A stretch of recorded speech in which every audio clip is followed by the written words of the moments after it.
Alrighty. So this is the tram. We just arrived. We've got helmets on because apparently there's some kind of contaminant. We don't really know what it is.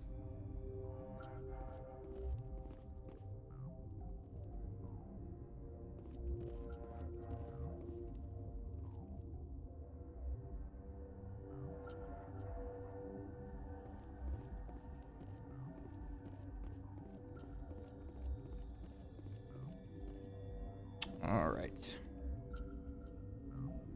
Oh, Matriarch Benezia.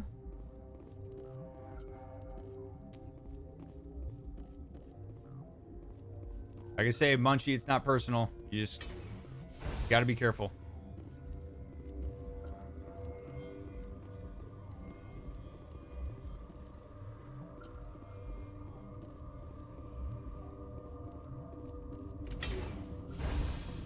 And up we go.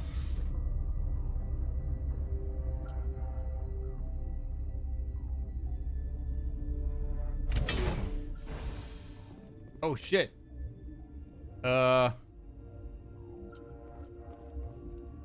Stand down.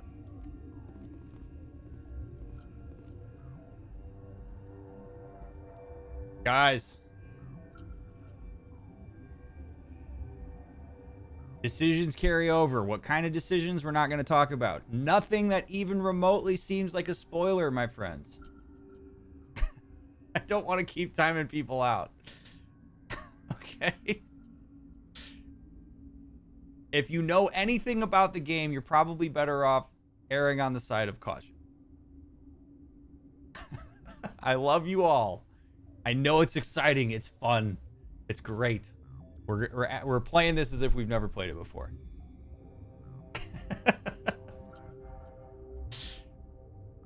All right, what's up, buddy? Sorry, we couldn't be sure what was on the tram. It's all right. At least you didn't shoot at me. Can those things work a train's controls? Hell if I know. I'm not assuming any goddamn thing. Look, you're human and that's enough that I won't shoot, but I'd like to know who you are. Let's go the Spectre route, I think. Well, no, here's the thing. We're in a remote area, and to me, I think that any humans that I run into that ask who I am, really, if I go the Spectre route, they may think I'm bluffing because they don't have any reason to believe that I'm a Spectre. I can't imagine that word has traveled that far through the galaxy that literally everybody knows, especially these people trapped up in this building. So we're going to go Alliance Navy because I'm sure this guy can at least connect with that and understand what that is. Commander Shepard, Systems Alliance Navy. My crew came up from Handshed. Didn't figure you space jockeys liked getting mud on your boots.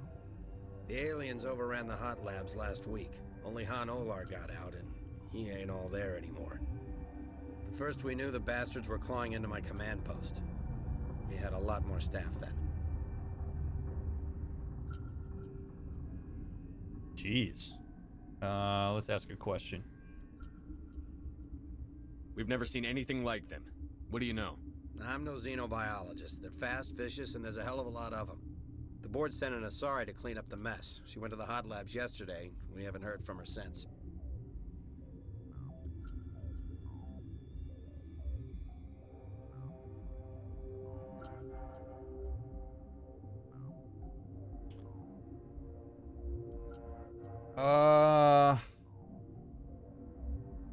Yeah, I need to talk to her. Venezia.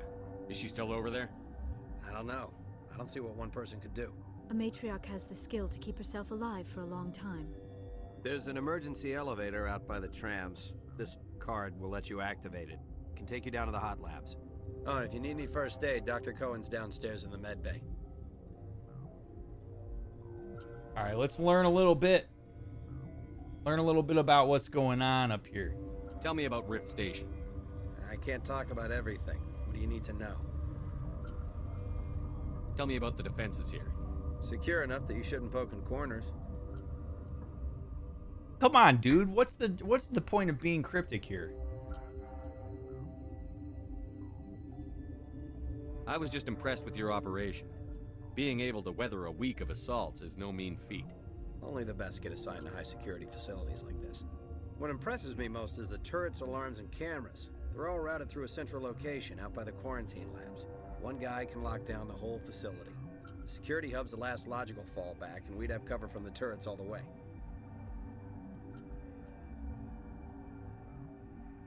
Crowbert, nudity in games is okay. There is a list of games on Twitch that you cannot play because they're like adults only or whatever. But sex in games is okay.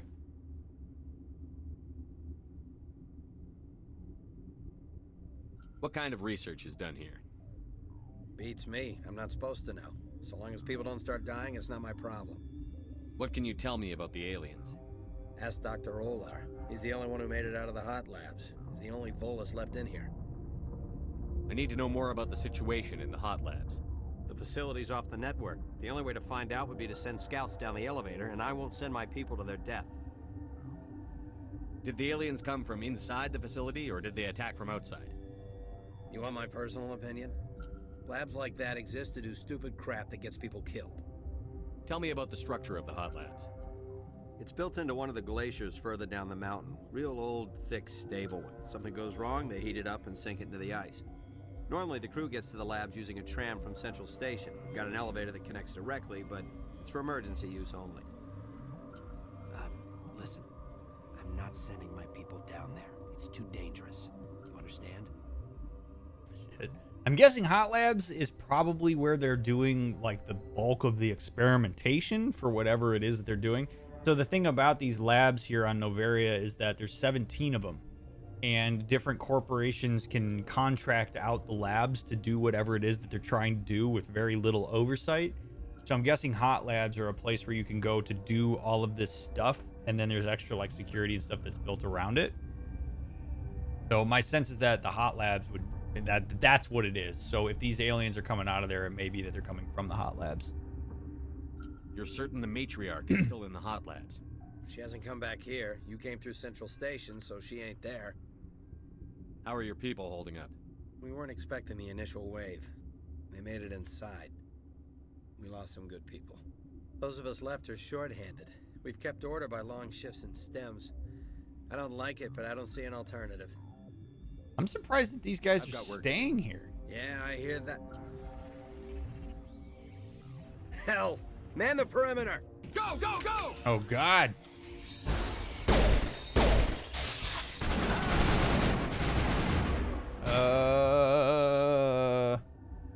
Oh, man, Liara's...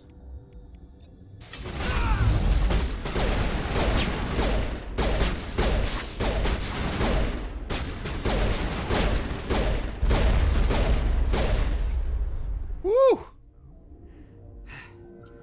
Thanks for the help. Every few hours, a group comes up the tram tunnel. It's actually better since we locked down the elevator. I'll do whatever I can. I don't know why they keep throwing themselves against our defenses. Even animals should learn not to stick their noses where it hurts. Man, this would be pretty freaky because we don't know anything about the Rachni at this point. Like, these bugs just keep coming out of the vents and these guys have to stand here and keep shooting them. That would freaking suck, man. I'd kill for a P204. Just hold down the trigger and zap. Hallway full of flash-boiled bugs. Fair enough. All right, well, we're going in. Maybe those guys will hold the perimeter for us while we're in here.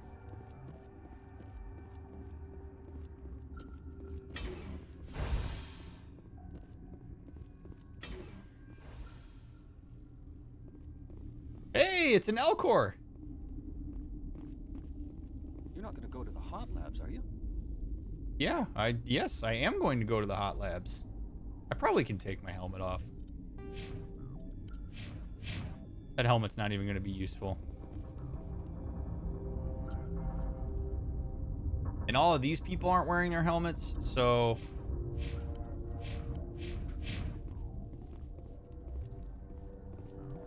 What? You seem less upset at this situation than the others. That is one of the virtues of the meditation you interrupted. Fair. Now that I've got you out of your meditation, would you mind if I ask you some personal questions? Tell me about yourself. I am Alestia Alice from the University of Arrayas. Is there anything in particular you want to know, or should I just spout random facts? I mean, she has a point. I literally just... Did I interrupt something? I was meditating. I suppose to a species as brash as yours, it would appear to be inattention. Good point. You're a member of the science teams? Recently transferred, yes. What do you do here? Molecular genetics. I specialize in biotic-enhanced allele-specific hybridization. I specialize in biotic-enhanced allele-specific hybridization. You got that, chat? Again, there will be a quiz. That's a bit technical for me. I am very good at tracking inherited variations in genetic sequences. I'm sure you would find it quite dull. Do you know Matriarch Benezia? Why ask me and not your friend? Because I do not know anything about the matriarch. Then why would I? Ooh. Something feels weird with this lady. There's a little bit of defensiveness. Now, I don't know if that's because she's like on edge, but that was quite the... I mean, it's somewhat insightful. Like, she very clearly makes some good points, but I my eyes on her. I don't feel good about her. That's all for now. Then I will return to my meditations. Go for it. It's sort of a weird place to meditate. You just stand here in the middle of the lobby and just... Okay, whatever.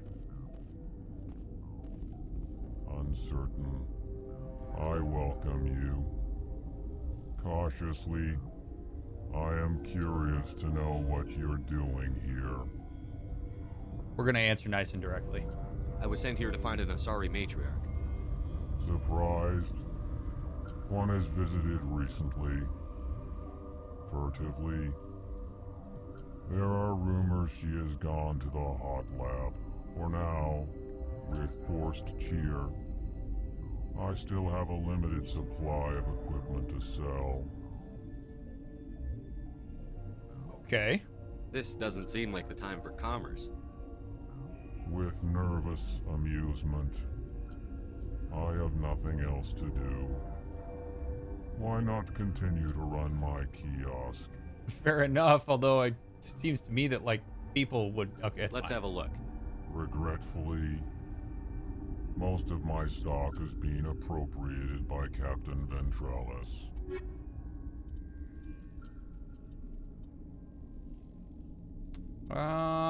He's got some good prices, though. Assault rifle, medium armor, Phoenix 6. I don't know that I'm into buying stuff until I get up into like the 9s and 10s. Sorry, man. I wish I could support you, but Science pukes. Should just bug out and leave them to die. Well, their fault anyway. yeah. Okay. Bug out. All right, that was good. That was good.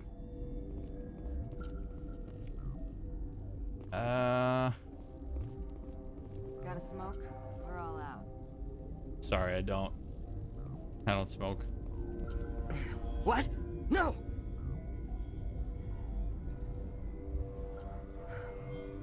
Sorry, I haven't had much sleep since the attack. Is there something you need?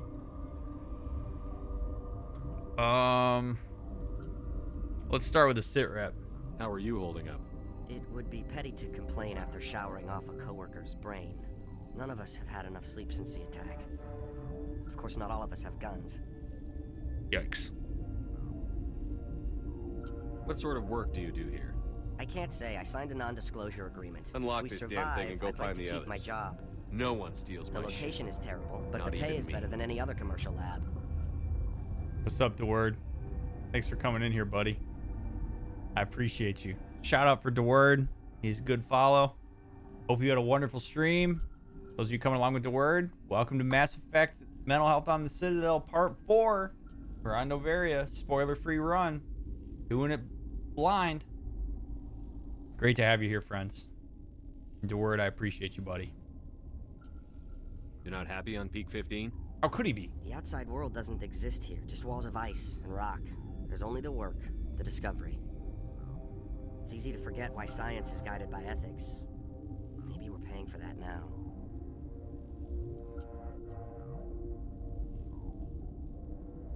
Oh, everything, Crowbert. Everything clicked with me. The setting. I love space stuff. The decisions, the lore, the pacing.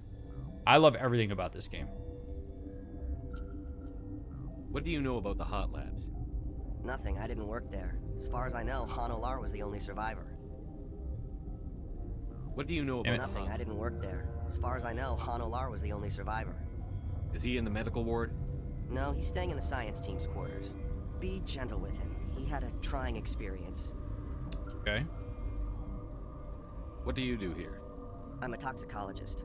I can't talk about my work. Not that I'm doing anything since the accident. Gotta love when people drop those little nuggets for you where it's obvious they want you to ask about it, but they don't want to seem like they're the ones that brought it up. Do tell, my friend. There was an accident here? I can't talk about what happened. Not here. Too public. Talk to Dr. Cohen in the medical ward. He was the project lead.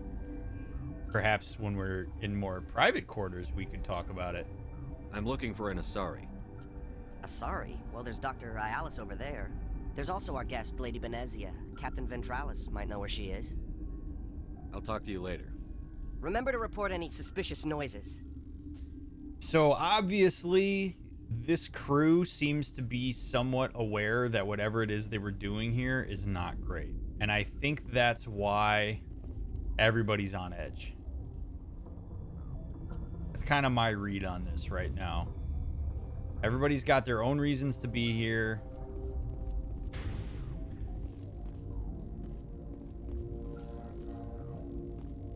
Warning. Watchdog protocol is active.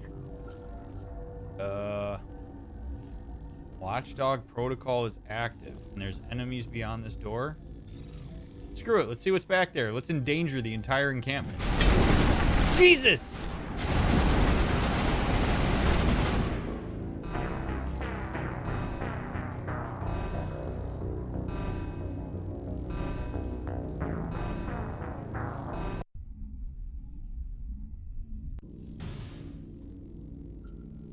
Well, good thing I'm not doing an Iron Man run. Can you imagine if I was doing an Iron Man run and that's the reason I died?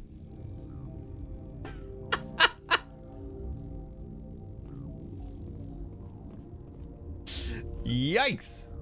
Okay. What's up, George? All right. Well, nice security you got here.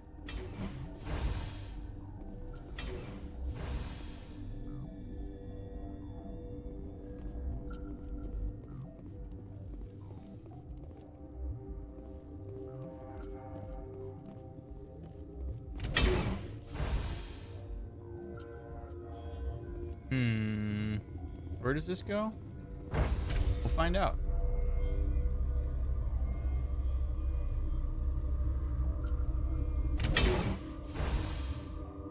Oh, absolutely, Mystic. Absolutely. Yep, we're living with all the choices I make. Hey, there's Han Olar. What's up, buddy?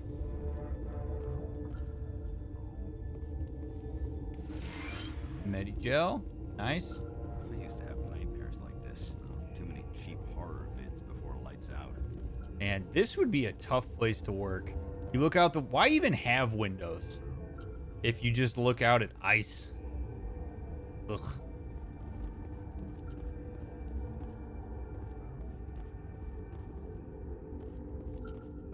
You're not part of the crew. Yes, I understand that. I'm Shepard. My name's Shepard. Look, Plague doesn't care who you are. This lab is under quarantine. So I see COVID 894 is in there. Okay, I get it.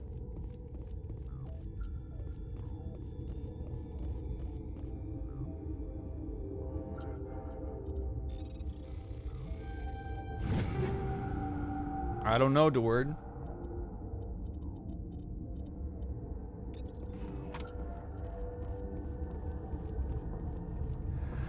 You came to find out about them. didn't you? You always that vague? Man, he comes on way too strong. You mean those things out there? Yes. I'm the only survivor from the hot lab, you know. I am aware. Tell me about that. I heard you were at the hot labs. How did you make it out alive? I killed her. Who? Dr. Zonmua. We were going to lunch when the alarms went off. I ran into the tram, and I closed the doors. She banged on the window once, then they sliced her to pieces. Her head came apart like a melon. I closed the door. I killed her. Whoa. I'm gonna need you to channel that energy to help me. Tell me what you know. I'll make your survival mean something. You think I want absolution? There is none. Could Matriarch Benezia survive in the hot labs? It's possible. The specimens were sensitive to biotics. Ooh, that's helpful info. Good thing we brought Liara. I need to know more about those things out there. About the Rachni? Business now. That's Pleasure preposterous. Hey, thanks for the 11 months, Ghost Dragon. Appreciate that, friend. So Liara clearly knows something. Why has Liara not said something yet? She clearly knows something. What? What do you know? You're involved in this. What can you tell me? They found it in a derelict ship. An egg. Waiting since the last battles. They brought it here. Shut up! God, you want to get us killed? I don't have any control over who lives or dies here. Do you? If you're gonna be crazy, be the quiet kind. Uh-oh. Crazy? I'm sane. God, am I sane? Whoa. I need to know everything about the Rachni. I told you all I can. We brought the Rachni back from the dead. In retrospect, a bad decision.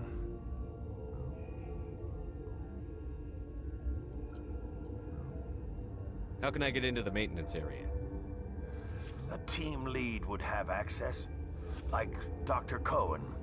He's in the medical bay. Okay, so obviously what happened, they brought the Rachni back and it went out of control. I don't really know the nature of why the Rachni were gone in the first place or if they were dangerous, but... Hey guys, what do you know? We're running on batteries before the connection to Central was restored. Okay, so we came from there. Let's go in the back here. Some fishy shit's going on here. Maintenance door locked. Authorization required. Let me in. I told you to leave.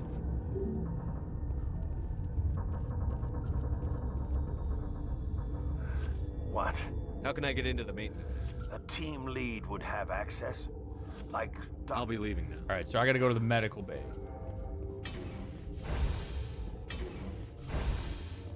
Just need a giant can of Raid. I can just dip my bullets in Raid.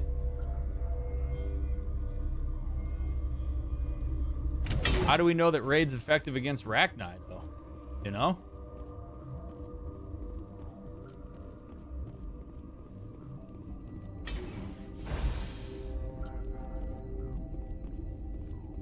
Medical bay, medical bay. Perhaps... Oh, weapon locker. Well, that's good. Give me something good.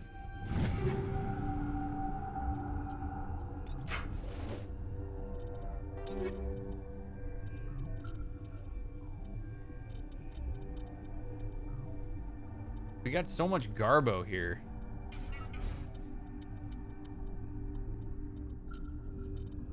Like, look at all this crap. Oh, wait a minute. Is it Striker 4 is better? All right, we'll take that. sitting here talking shit about Striker 5, better than Striker 4. This was never my favorite inventory system. Let's go ahead and clear that all out.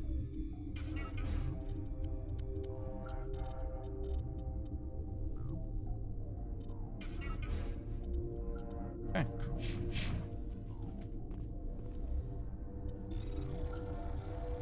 What isn't raid effective against? Probably raid resistant bugs would be my guess. All right, where the hell's the medical bay? We came in from there. We couldn't go through. I mean, what the hell? Oh, medical bay. All right, here we go.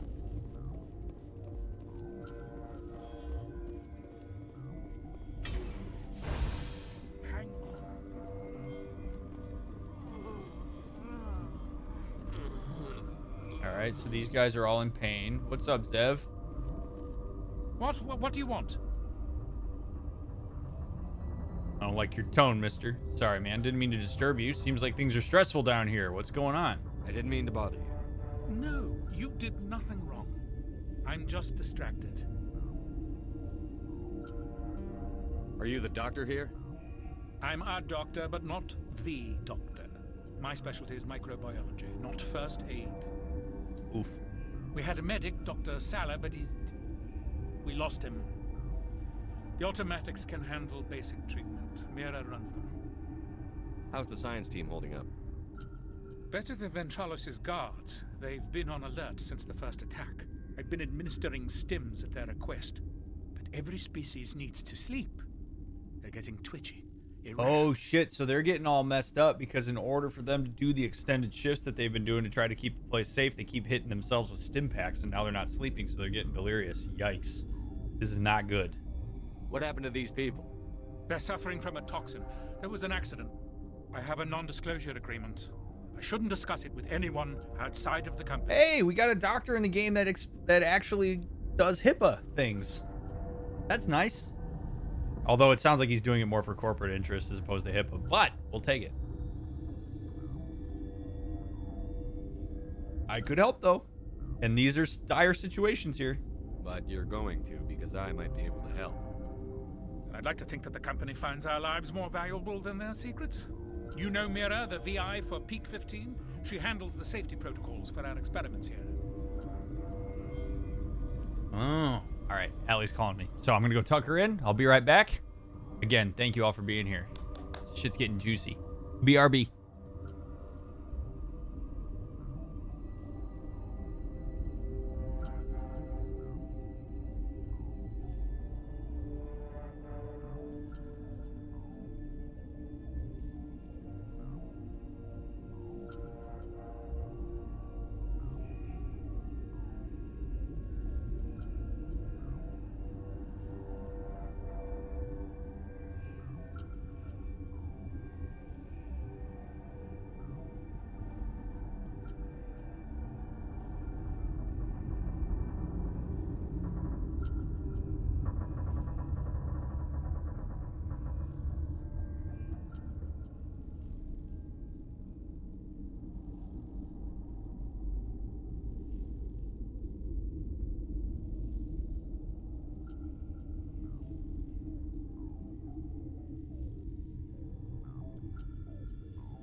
What's up?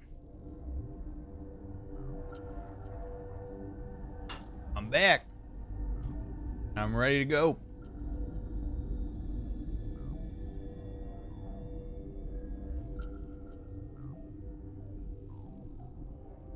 Nice, Sylvan. All right. Yeah, I fixed her. We reactivated her on our way through Central Station. That was you? I'm grateful. Until she came online, the automatic equipment wouldn't work. We lost the connection to Mira in the middle of an experiment and the quarantine failed. These three were exposed to a toxin, something we were working on. Yeah, you're good job. It must have been so fun to write these options. You're gonna need to give me a little bit more than that, man. See, what I don't like in this place so far is that people keep asking me for help, but they won't give me information. If you're going to ask me for help, you have to give me information. Let's go. I understand your caution, but I need details. What you say won't go beyond these walls. It's a bioweapon, based on an exotic life form discovered on the frontier.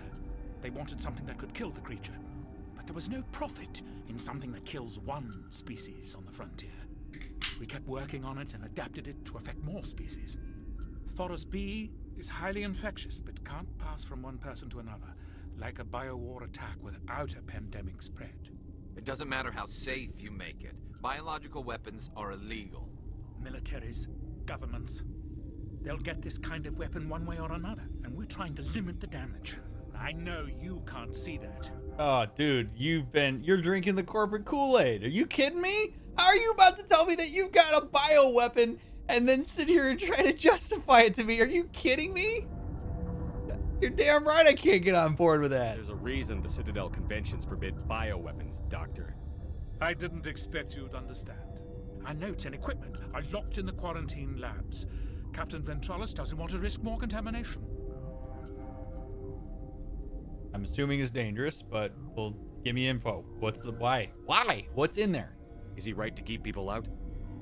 No, the toxin has a brief period of viability. After that, it breaks down into simple protein chains. But he won't listen to me. Get me in. Well, I can be pretty persuasive. I'll talk to him. Maybe I can convince him to let me try. I can't ask you to do this officially, but if you can do anything, I'd appreciate it. What will it take to get the cure for these people? The quarantine labs are near the science team's quarters. Once you're in there, look for our notes. It should just be a matter of following our processes. I need to get into the maintenance areas. I have a pass, but there's nothing back there, just snow. Well, snow and maintenance access.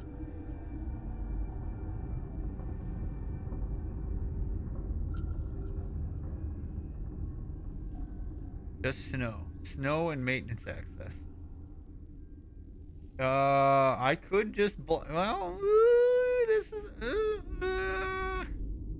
nah, I mean, we gotta protect him. I think that's probably the way to go here. I can protect you if you give me access. Things are going to hit the fan in this place. Slip me the card and I'll keep your team safe. I have your word on that. Just don't tell the guards. They're twitchy enough. Talk to you later. I hope you can do something. All right. Got that card. Smooth talked it. You love to see it.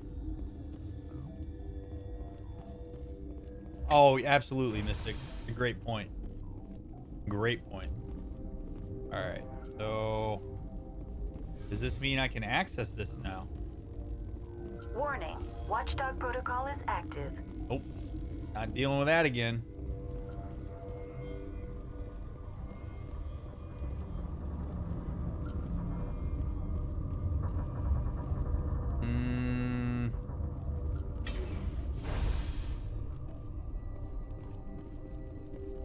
Could you rock a mullet?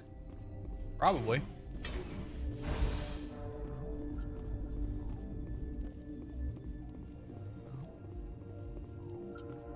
The game doesn't have it available. In real life, I think my wife would kill me.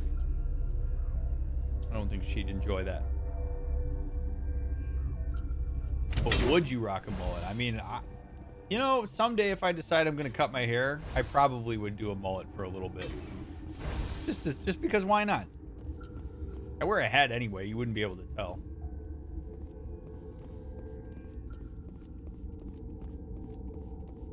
All right, we're going to maintenance.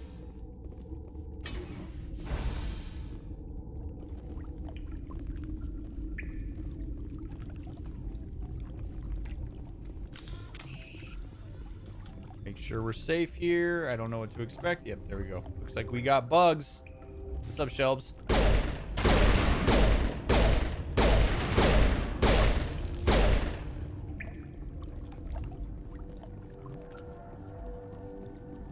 All right. So far, so good.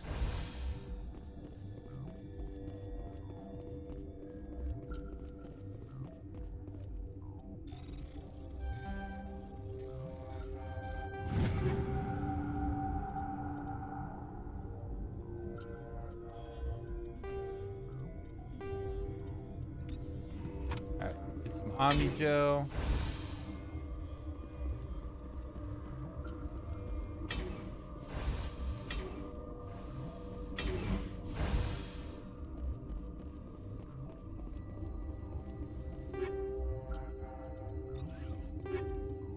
Good. Get some upgrades. Warning. Watchdog protocol is active. Oh shit. All right. Well, we don't need to go through there yet.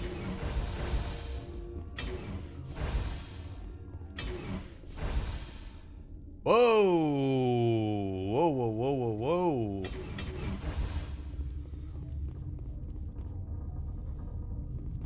Whoa! Okay. There was a lady standing in there, right? I'm not crazy, am I?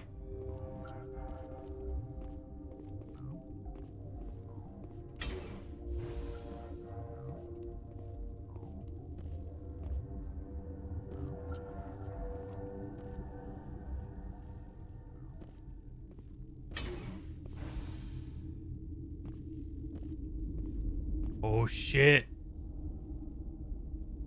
It's her. You do not know the privilege of being a mother. There is power in creation. To shape a life, turn it toward happiness or despair. Her children were to be ours, raised to hunt and slay Saren's enemies. I won't be moved by sympathy, no matter who you bring into this confrontation.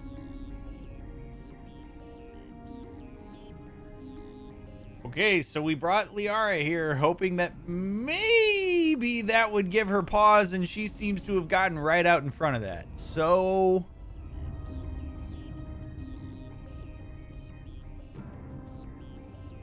whatever. That's really not why she's here. Liara's here because she wants to be, not because I asked her to. Indeed. What have you told him about me, Liara? What could I say, Mother? That you're insane? Evil? Should I explain how to kill you? What could I say?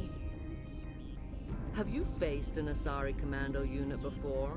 Few humans have. I have not. I can't believe you'd kill your own daughter. I now realize I should have been stricter with her.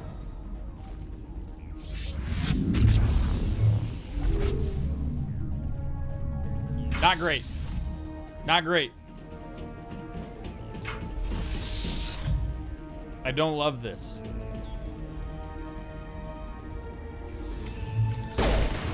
Okay, singularity. Por favor.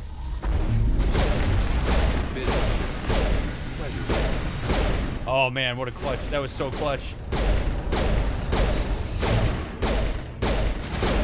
Good.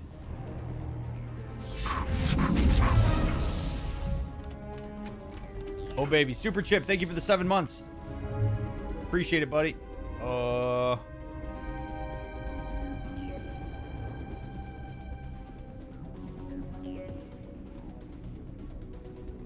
right, we gotta take it easy. We're gonna give Liara a chance to all right, we're gonna Medigel. Get everybody up to tip-top shape. Where are they?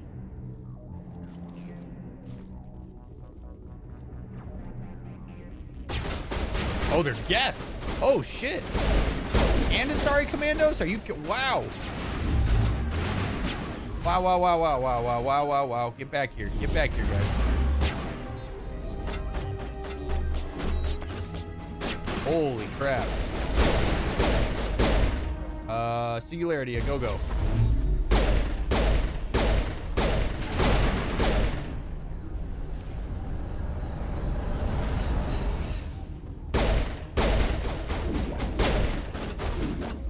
Come on, poke your head out. Good. And we get so much XP for killing those guys. Sniper.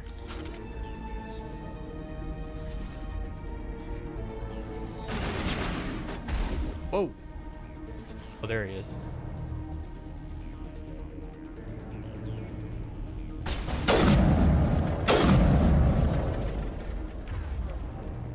This music's so good. All right, who else we have? All right, she's just chilling in this bubble here.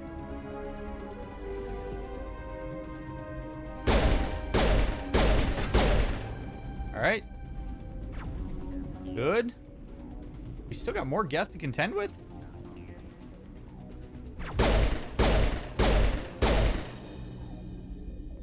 Good. One more.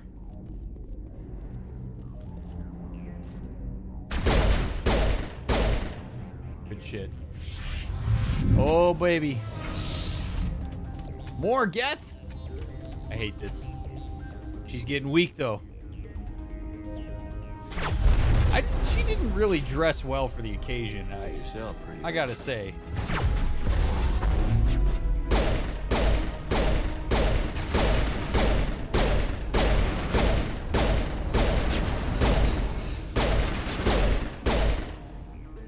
Like, you gotta dress for success here.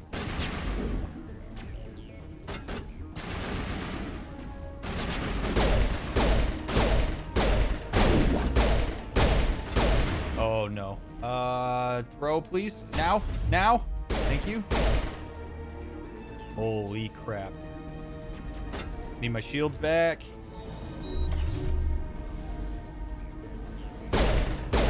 Take that shield out. We're gonna hope we don't get flanked here. Come on, you Geth Trooper.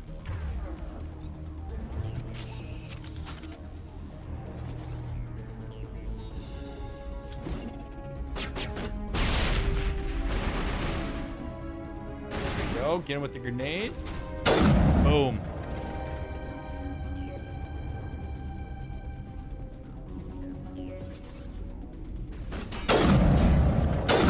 Boom. Good shit. Oh, did I get him? Nope. Got the overheat. That's fine. We got this.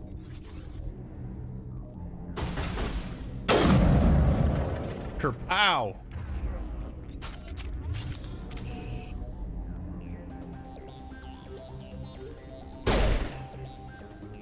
There's somebody else in here?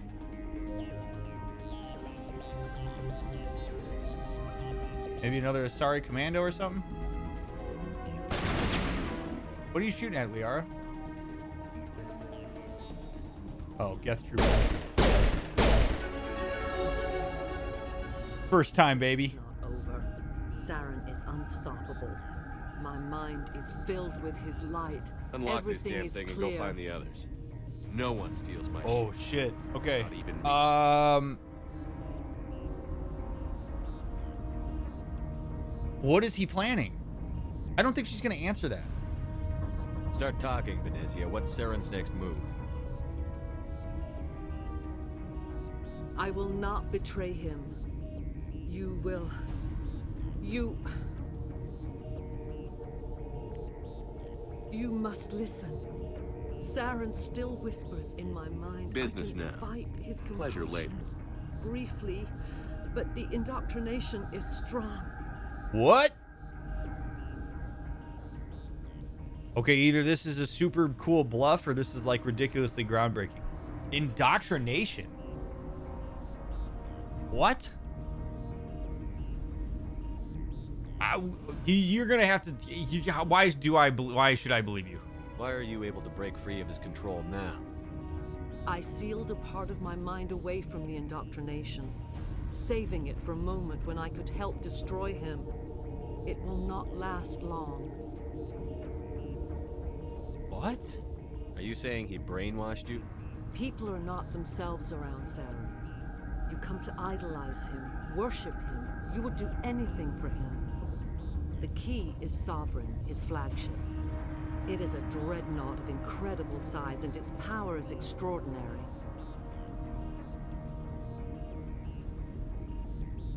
Keep talking. What do you mean? Thoughts echo strangely within Sovereign. Its rooms are built at unsettling angles. The longer you stay aboard, the more Saren's will seems correct. You sit at his feet and smile as his words pour into you. It is subtle at first. I thought I was strong enough to resist. Instead, I became a willing tool, eager to serve. He sent me here to find the location of the Mu relay. Its position was lost thousands of years ago. Those things are huge. How would you lose that? By the way, Widgie, hi. Thank you for the raid. Love you, friend. Thank you for bringing everybody here. Hillian, thank you very much for the 10 months. We're at a very intense moment. It's excellent. Wait, Mass Effect relays are huge. How do you lose one? How does something that big go missing? 4,000 years ago, a star nearby went supernova. The shockwave propelled the relay out of its system, but did not damage it. Its precise vector and speed are impossible to determine. As millennia passed, the nebula created by the nova enveloped the relay. It is difficult to find any cold object in interstellar space, particularly something swathed in hot dust and radiation. I will say that her voice does sound different than it did when she was in the audio recording. Can I assume you found the coordinates? 2,000 years ago, the Rachni inhabited that region of our galaxy. They discovered the relay. The Rachni can share memories across generations. Queens inherit the knowledge of their mothers. I took the location of the relay from the Queen's mind. I was not gentle. Whoa. Okay, so that then means that the Rachni are apparently not just like bugs. They're legitimate like species. Which makes me wonder if like when they died out, how did they all right, you're gonna have to tell me more. Tell me more. How did the Rachni find it? They searched patiently. They are territorial creatures, driven to close any possible way into their systems. I suppose I should clarify. Sentient. Why does Saren need the new relay? He believes it will lead him to the conduit. I would tell you more if I could, but Saren did not share his counsel with me. I was merely a servant to his cause. I don't really care whether I need that info. Like if you're being real with me, if you're not bluffing, I'm gonna need you to give that to me. You have to give me the location. I transcribed the data to an OSD. Take it, please. Knowing the relay's coordinates is not enough. Do you know where he planned to go from there? Saren wouldn't tell me his destination. But you must find out quickly. I transmitted the coordinates to him before you arrived. Oh, great. You have to stop me. I can't. His teeth are at my ear. Fingers on my spine. You should. You should. Mother, don't leave. Fight him. You've always made me proud, Liara.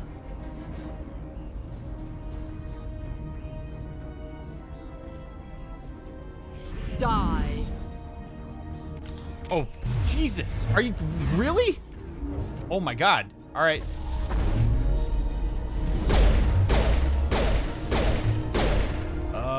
Overload or Garrus?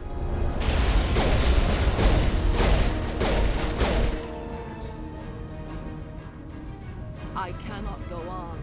You will have to stop him, Shepard. Stay with us. Come on. Hold on. We've got Metagel. Maybe we can... No. He is still in my mind. I am not entirely myself. I never will be again. Mother. Good night, little wing. I will see you again with the dawn. No light. They always said there would be a...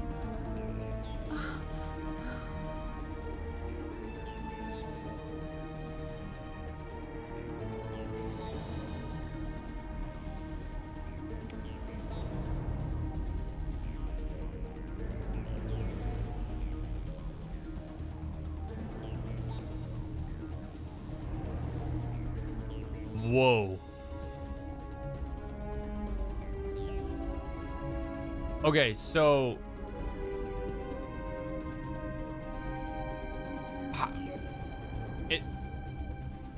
I kind of want to know. So Liara here is her daughter, for those who don't know, and they hadn't talked in 27 years. And the fact that we just learned that apparently she's been indoctrinated, I don't know how much to believe that, but I mean, it seemed like she turned. And then, I mean, I want to know how Liara's doing. The sooner we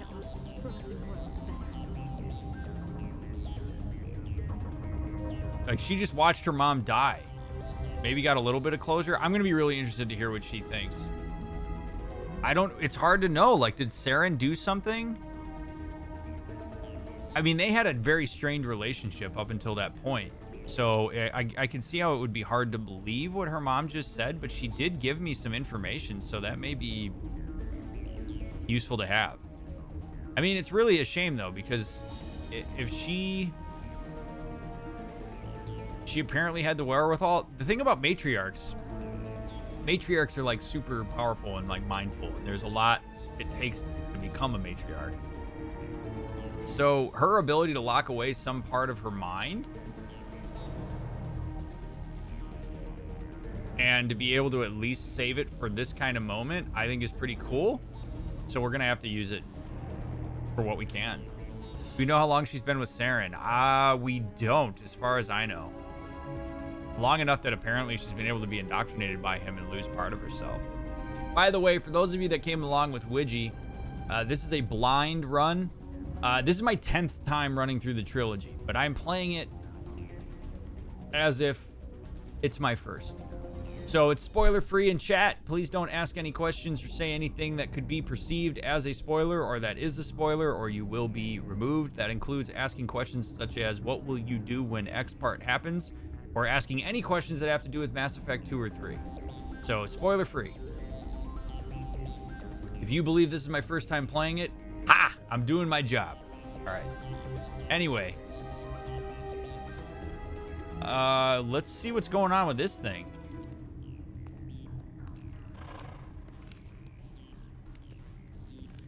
I don't think so, Alphec. I think I'm okay with having brought Liara.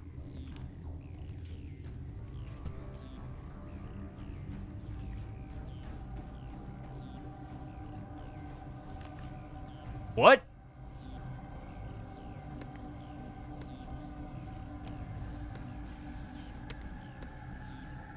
No. Shepard, turn around. Or like Liara and Garrus.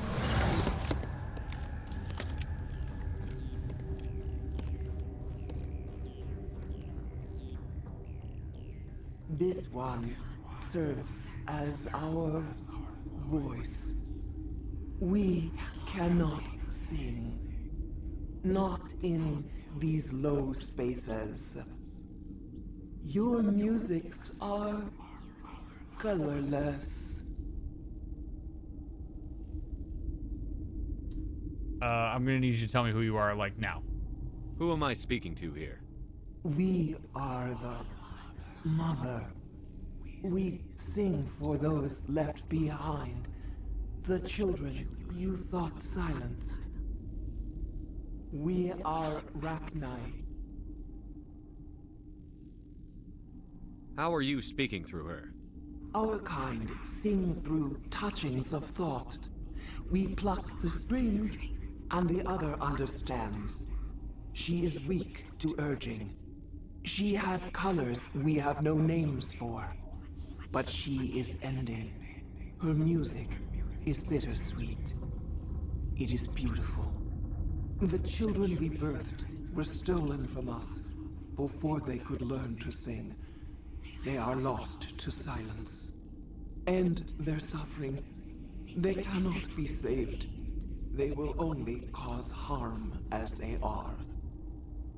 Okay, so the Rachni that we've been fighting up until this point, if I'm understanding her correctly, are somehow corrupted or are not going to have the capability to be what they once were. So she clearly possesses the insight to understand, like, her children, I guess, are messed up, so she's basically telling me to kill them all? I don't understand. Why are your children killing people? These needlemen, they stole our eggs from us. They sought to turn our children into beasts of war, claws with no songs of their own. Our elders are comfortable with silence. Children know only fear if no one sings to them. Fear has shattered their minds. I understand. A child left alone in a closet until she is 16 would not be sane. Oof. Yeah, like, wow, man. That makes these experiments that much worse. These people don't know what they're dealing with, man. You're gonna bring a sentient species back to life from one egg and not understand what you're doing? No wonder those things are messed up. Oh man, that's got to be profoundly sad for the mother here, right? Like she can't talk to her kids. So basically, these are children who grew up without hearing voices and without being communicated with, and that's why they're hostile. And she already understands that because of that, they're screwed, which is awful. If you're sure they can't be saved. It is lamentable, but necessary. Do what you must. Before you deal with our children, we stand before you. What will you sing? Will you release us? Are we to fade away once more? The Rachni were a threat to the galaxy. Those tanks are filled with acid. If she gets out of hand, they dissolve her. They made a mistake. They let the Krogan go too far. This is a chance for us to atone. She has done nothing to us. Your companions hear the truth. You have the power to free us, or return our people to the silence of memory. That's some Spectre level decision making there. I'm gonna need to know a little. I need to make as informed of a decision as possible. This is quite the conundrum. If I let you live, would you attack other races again? No, I do not know what happened in the war. We only heard discordance, songs the color of oily shadows. We would seek a hidden place to teach our children harmony. If they understand, perhaps we would return. Are you a survivor from the war? A clone? We do not know. We were only an egg, hearing Mother cry in our dreams. A tone from space hushed one voice after another. It forced the singers to resonate with its own sour yellow note. Then we awoke in this place, the last echo of those who came out from the singing planet. The sky is silent. All right, chat. I want to know what you think. I'm not going to necessarily do what you vote for, but I do want to see what you think. Do you think I save her? Or do you think I kill her? If we destroy her... By the way, if you know things, please don't spoil. Okay? So we can let her go, trusting that the insight that she brings into what happened before, that she will go away, that she will vanish into the darkness and we won't have to worry about it. Or is she perhaps lying to us so that she can get out? And then we're going to go right back to what it was. I have no idea. I just found out that the Rachni are back. People do, things do very interesting things when survival's at stake. Could it be that she's just saying what she thinks I need to hear in order to get out of here? If I was locked in a tube that could have acid rain down upon me and kill me, I'd probably say whatever that person needed to say or needed to hear. Right? So, I mean, I can understand both sides of this. They were dangerous at one point, although I wasn't here for it to know.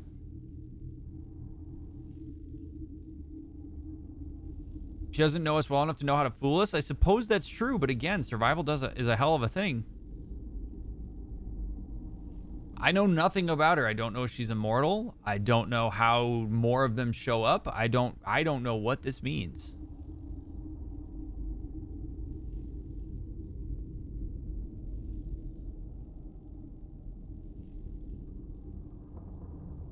Now, that said, perhaps there is a chance that, I don't know, maybe we can call in a favor at some point? I don't know.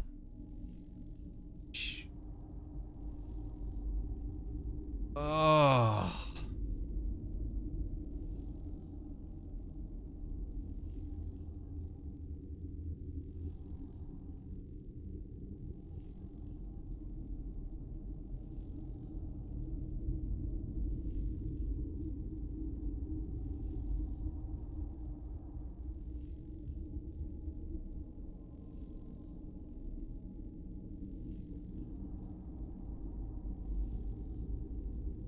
I would save her. Who are you to kill an entire race to play being God that way? Well, we already made the mistake of playing God and bringing them back.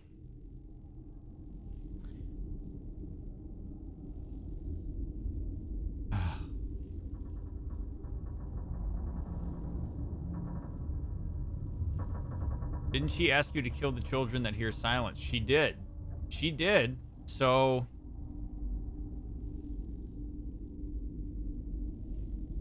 all right. I'm going to let you go. And oh, man. Here... all right. We're just like I said, we're walking through this, okay? If I let her go, and she's lying to me, and the Rachni, being a sentient species that they are and as dangerous as they apparently are, come back and basically wipe us all out or cause a bunch of problems, that's on me. That's on me, because I had the opportunity to stop it. Now, I don't know what's going to happen. I don't know that that's the thing that's going to happen here, but it could. Or we let her go and it could be helpful. We don't know. I'd rather risk being wrong for trusting life. Unlock this damn thing and go find the other. Oh, man. Feels my shit. Jakey, thank you for the raid. We are the committee. She's made an incredible sacrifice and willingly trusted that you would carry through that task. She blindly trusted. Maybe we should offer the same. Jakey, good to have you here, buddy. Allie, wee, good to see you.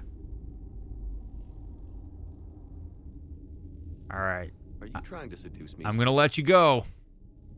And I'm going to really hope this doesn't... if this... my gut's telling me to let her go.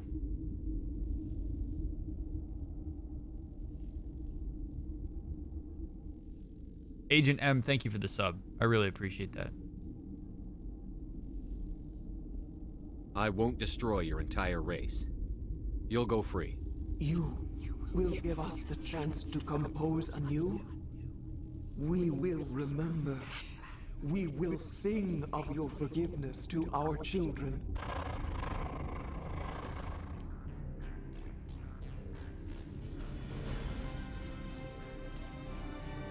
Come on.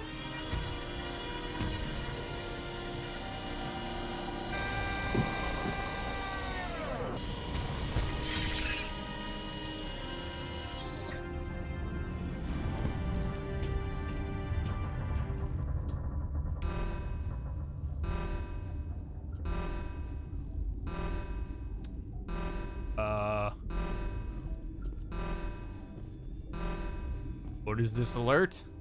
I do not like this place. Too many dark secrets. All right, here's hoping we made the right call, chat. Thank God.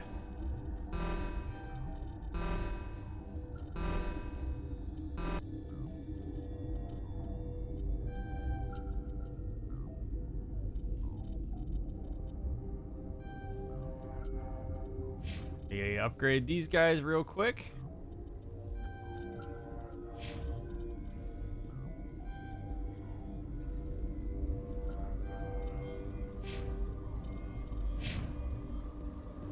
Oh my word.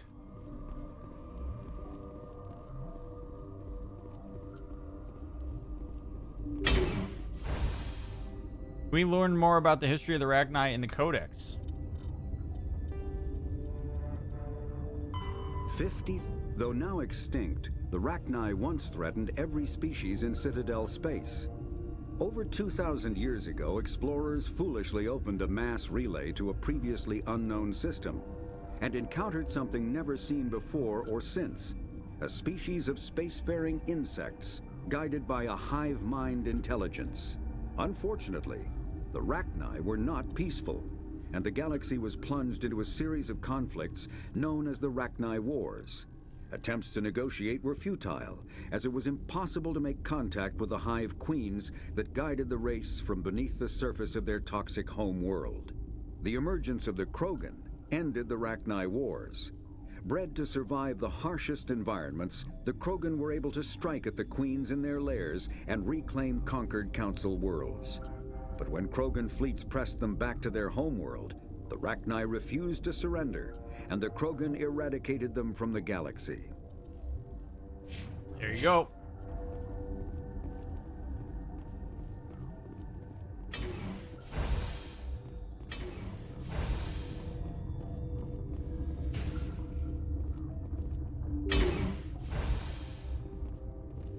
Oh, wow, and we're back out by the tram.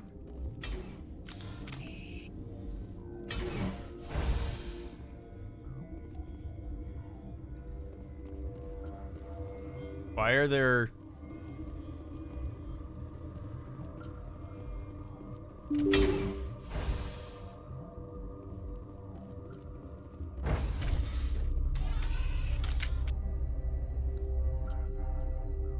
That says nothing of why I'm sus of Krogans now. Right?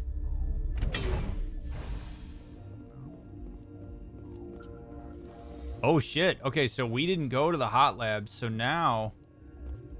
Oh my god, look at all this shit. What is this? Who's this guy? Yaroslav Tartakovsky. Are you here to secure the situation? You alright, man? How are you holding up? You must listen to me. If we do not contain our mistake, they will drop bombs from the battle stations. You understand? I understand that we'll be dead soon. Talk fast. Binary Helix found an egg.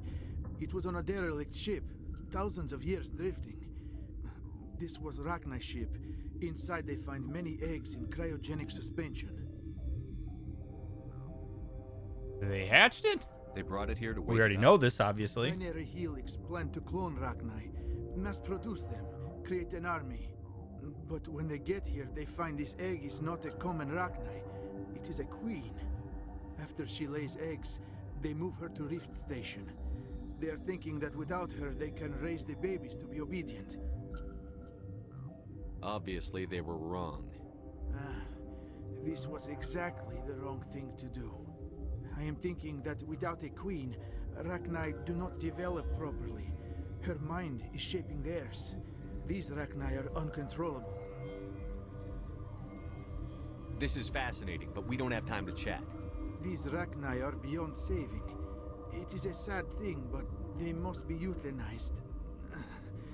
I am thinking that the neutron purge must be set off. Go on. I'm not familiar with the purge system.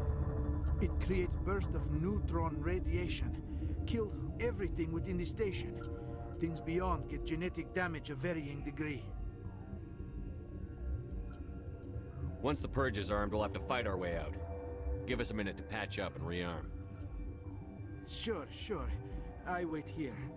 I am not so much good for searching now, yes? Mother always say I would meet a bad end.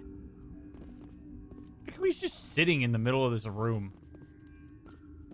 Have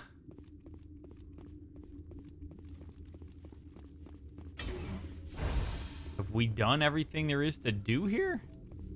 Connecting. I have full access to the facility and am at your disposal. What's the status of the facility? Containment breach in Laboratory Pod Gamma. The neutron purge system is functional, but has not been armed. Are there any survivors in here? Lady Benezia, an executive secretary of Binary Helix, is on the operations deck. There are no other living crew members within the lab structure. Okay, and Benezia's not here either, so... Okay. How many Rachni are in here? I'm sorry, the sensor network is too damaged to provide an accurate count. Give me your best guess. Guessing is beyond my design parameters, Commander. God damn it. Are there any survivors in here?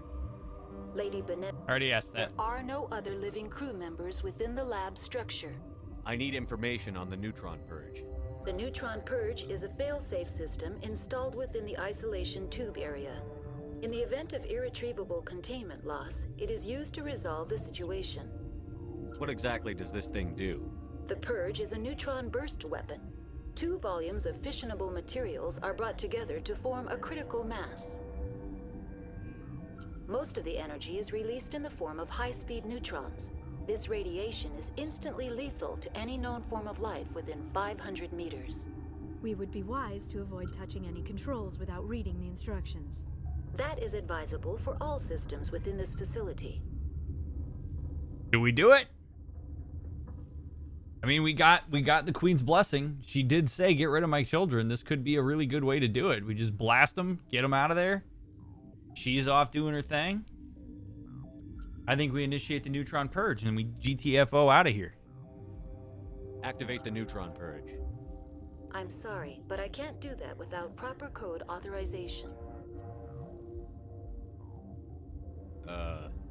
Sic semper That is not the correct code. Please report to security for arrest and interrogation. Who would have those codes? Director of Operations Yaroslav Tartakovsky, or any executive officer of Binary Helix. All right. We're moving on. Let's go get it. Logging you out, Commander. Let's go. Let's go. Brother, do you got him? Feeling not so well. How do we set off the purge? Arming controls are nearby. All you do is insert the key. Then I will give Mira a start.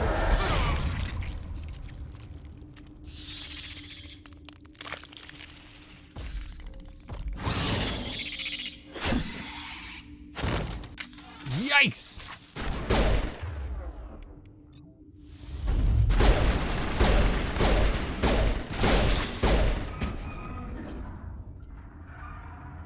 Hated it.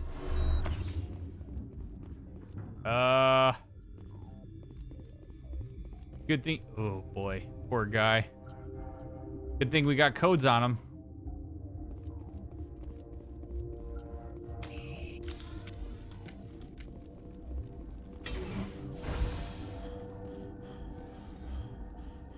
Online.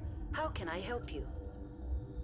Activate the neutron purge. Let's get this done. I'm sorry, but I can't do that without proper code authorization. Code input 875-020-079. Code Omega. Local execution. Verified. Code Omega execution in 120 seconds. Let's go! Oh, jeez. We got... Oh, no! Singularity. Let's go.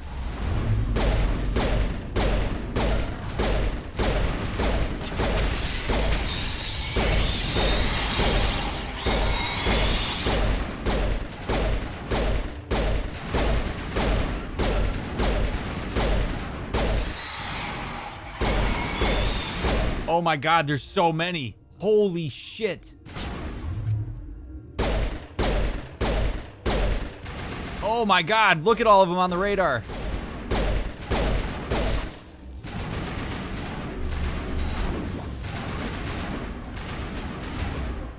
Liara, I'm gonna need a singularity stat, please. Oh my God.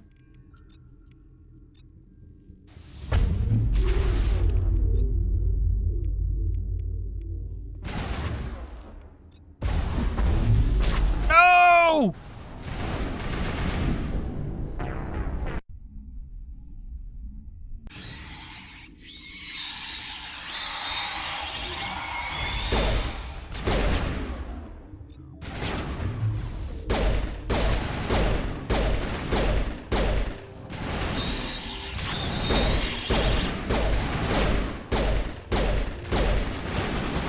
Man, we have got to haul ass. Let's go, guys.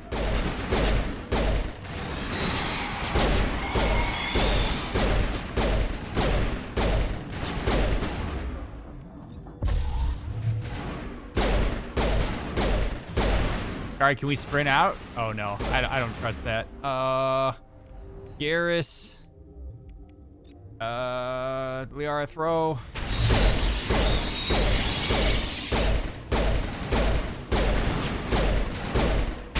Oh my god.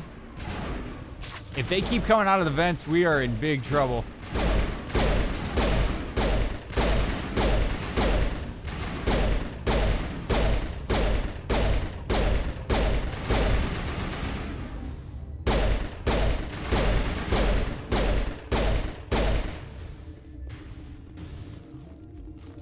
Go, Shepard, go! Go! Go! We gotta get out of here, brother. Oh my god. 46 seconds, come on. I do have grenades, I always forget about them.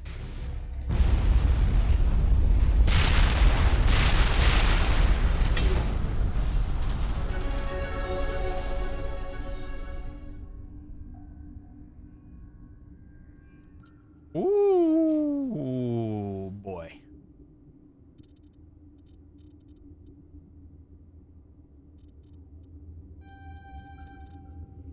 Okay. Well.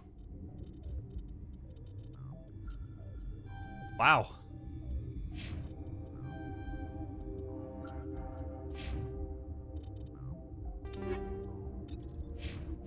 There was indeed a lot of ads. Yes.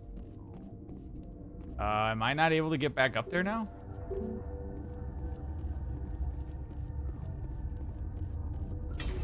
So we just purged. Let's go see. I kind of want to go see if there's anything left for us to do in that station. Let's go see what. Let's go see what the people have to say here, and then let's get the hell off this rock.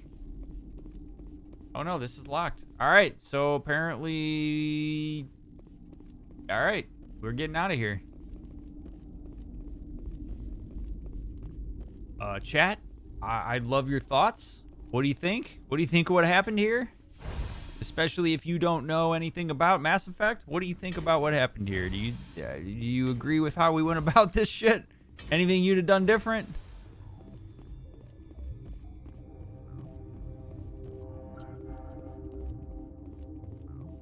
Bet you didn't think we'd have to deal with whether we were gonna do genocide.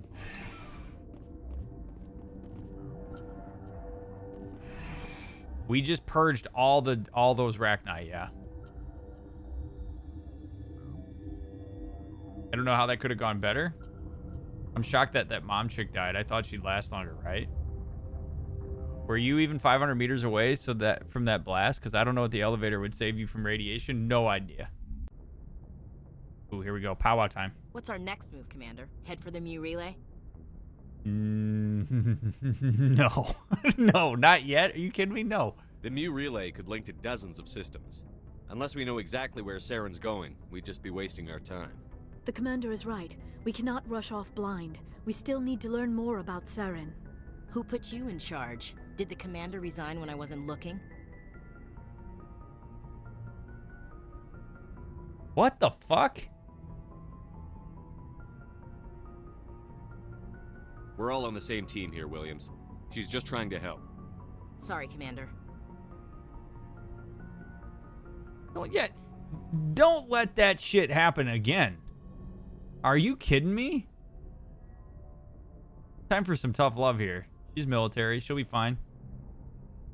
We're done here. Crew, dismissed. Novaria report is away, Commander. You want me to patch it through to the Council? Patch him through, Joker. Setting up the link now, Commander. Is this report accurate, Commander? You found Rachni on Novaria? And then released the Queen. Do you have any idea what you've done? How many generations until they overrun the galaxy? Oh man, you know what? That was a very impulsive decision to say yes. I actually think this might have been one where we don't patch him. Damn it. Damn it. Damn it. Oh, if I could go back, I'd have said no here. I'd have said no here because there's no way.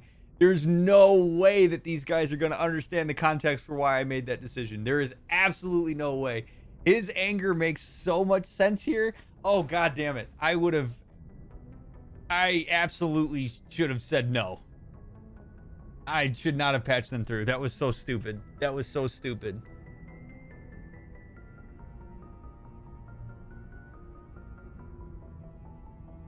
This queen is different. She understands why her kind had to be wiped out last time around. I hope you're right, Shepard. Our children's children will pay the price if you're not. We'll be waiting for your next report, Commander. It's fine. I'm not going back. I gotta live with my decision. I made an impulsive decision. I have to live with the consequence. This is why you gotta think. This is why you gotta think through shit. I didn't think through that.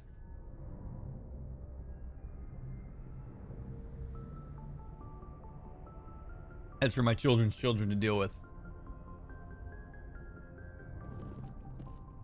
Oh. That could have been bad, man. All right, we need to go. Yo, we're going to talk to Ashley. I want to know what that shit was about. What on earth was that outburst about?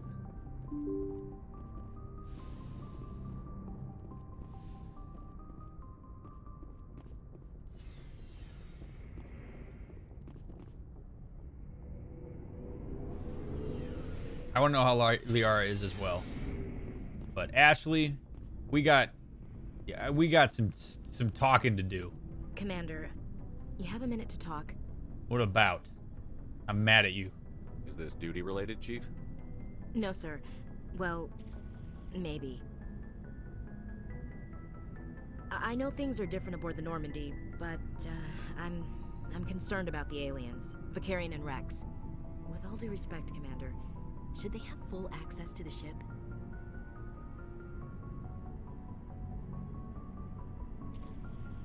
What are you getting at? Don't mince words, Chief. What's your concern? This is the most advanced ship in the Alliance Navy. I don't think we should give them free rein to poke around the vital systems. Engines, sensors, weapons.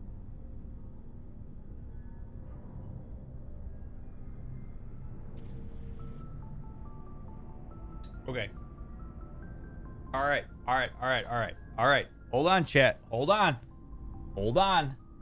We have to do this smart. We have to do this right, okay? Is she out of line? Yes. Racism is out of line. Out of line. However, if I go at her like that, I don't know that it's going to invoke a conversation where I can perhaps change her mind and help her realize that this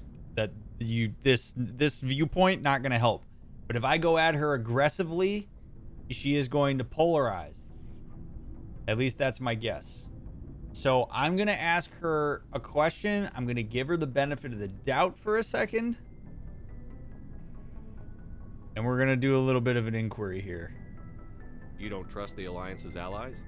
I'm not sure I'd call the Council races allies. We, humanity, have to learn to rely on ourselves. See, I immediately wonder, where is this coming from? Where did you learn this? What's the experience that contributed to this mindset? It's not like Ashley hasn't been surrounded by aliens. Like, she's been surrounded by other races and stuff. So this is obviously some sort of like learned thing, or this has been instilled within her.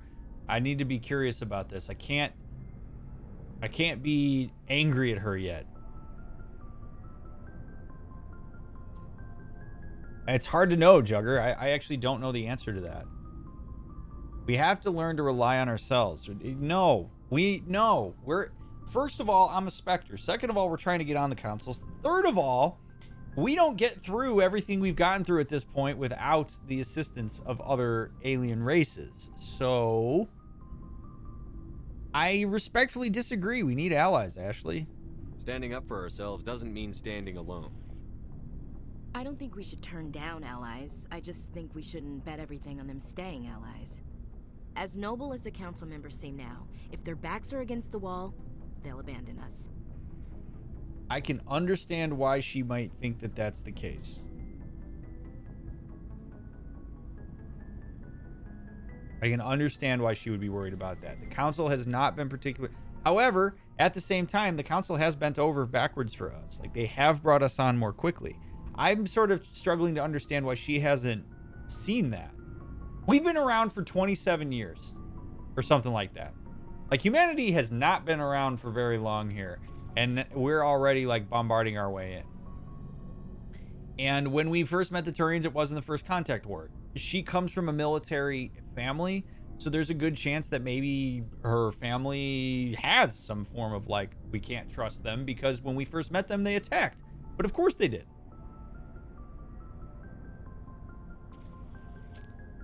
Not necessarily, Ashley. Like respectfully, again, I disagree. I don't know that they're going to betray us. I don't see that as inevitable. Look, if you're fighting a bear and the only way for you to survive is to sick your dog on it and run, you'll do it. As much as you love your dog, it isn't human. It's not racism, not really. Members of their species will always be more important to them than humans are.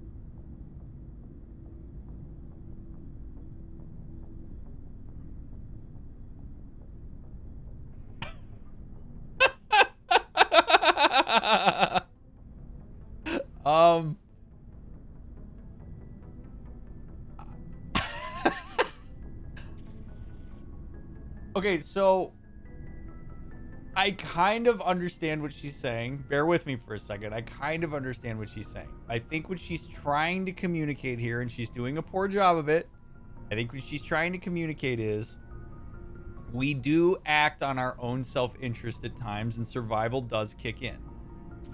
I think that that is a fair point to make. Okay? I think that that is a fair point to make. We can't write her off. Okay, so here's the thing, chat. Here's the thing. I can't write her off here. She's part of the crew. We got to be able to work together. You know, if she starts doing shit that compromises the mission, then we hold her accountable to those actions. But we've got to have a conversation with her on this because it's obviously coming from something. It really is. She learned this. It's very easy to get angry at this. And I can understand why we would. It irks me too. I had to take a deep breath there, right? Like if you say, but we have to look behind it. What's the point she's trying to make? The point she's trying to make is survival kicks in. There's a little bit of projection here, right? She's basically saying, I would take care of a human before I would take care of anything else. Because she has that expectation of herself, and because that's something that she sees, she's projecting that into the other species. She is assuming that they share that same viewpoint.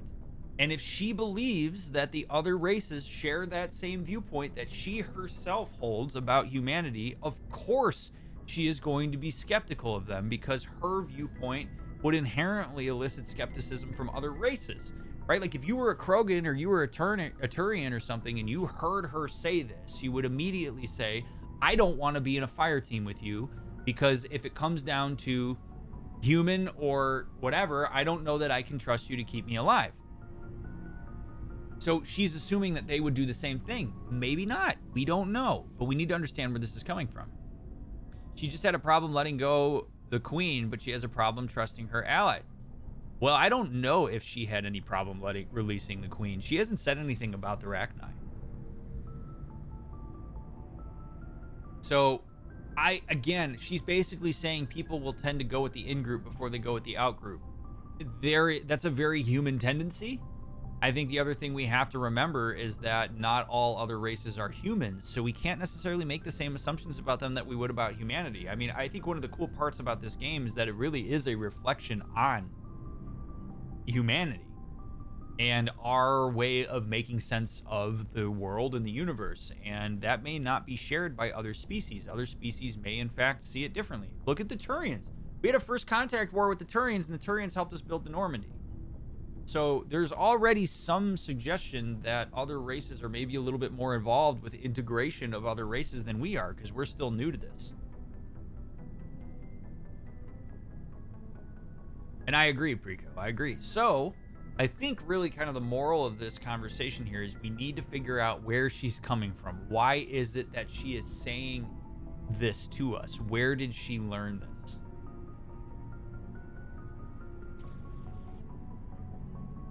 So what we would want to do, Agent, is we would want to help her realize that because she has that assumption about herself and that perception about humans, for example, she can't automatically make that assumption about other races. She has to look at other data to suggest that maybe that's not the case. Look at Liara.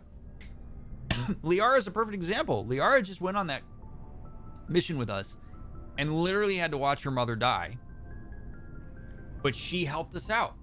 Garrus did the same thing. I took an Asari and a Turian on that trip, and we came back successful. So I'm going to ask her where this is coming from. Where is this perception from that has led you to be in a space where you would assume that every man's for themselves? These seem like deeply held beliefs, Williams. What made you think this way? My family's defended the Alliance since it was founded.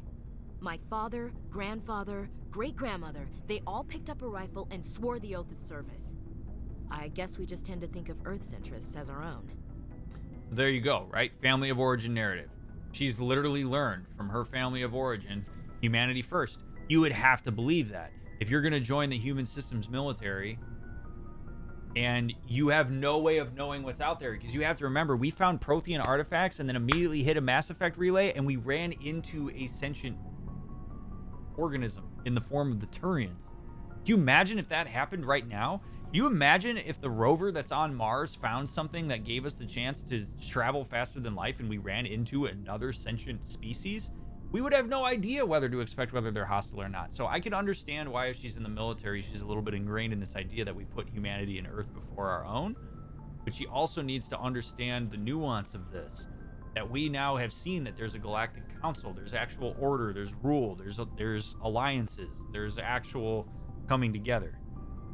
So your family narrative makes sense, but we are going to need to look at the here and now and maybe change that a little bit and change our expectations, because it may be that that's not a useful mentality to hold anymore. You're lucky.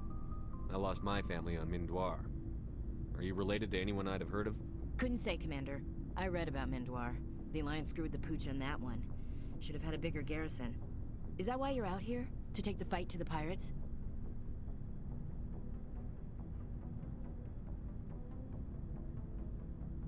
No, I'm out here to explore. No. The future of humanity is out here. There's so much we haven't seen yet. Yeah. I still remember my first field exercise on Titan. When we hit mud, the reality hit me. I'm the first person who ever stood here. Then my drill instructor kicked me in the ass. I went face first into the muck. He spent the next 5 minutes chewing me out for gold breaking. The hell's that? Don't tell me you had Gunny Ellison. He's the only one I know who uses that word to describe shirking duty. Oh lord, you went to the Makapog boot camp too? Yeah, Gunny Ellison's still reaming out recruits down there, kicking ass and using words like inveigle and pusillanimous. I don't really want to flirt right now, Ashley. That's not really what I'm going for. It doesn't sound like you've worked with aliens before. No, sir.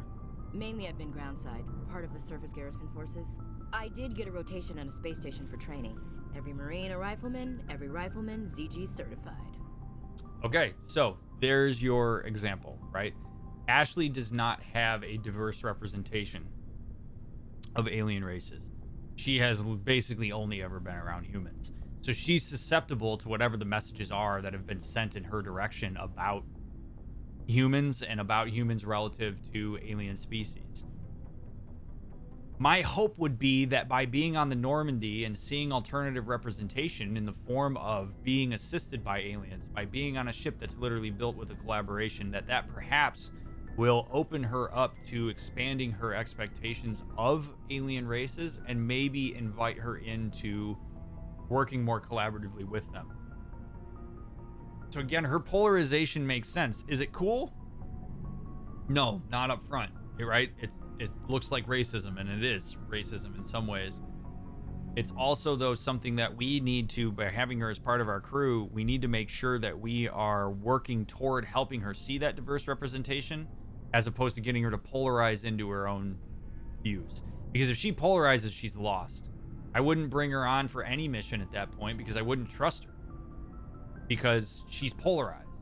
So we need to get her on board with the same kind of thing that we've had. We've been skeptical. We just ran into the Rachni. We were really skeptical about what to expect there.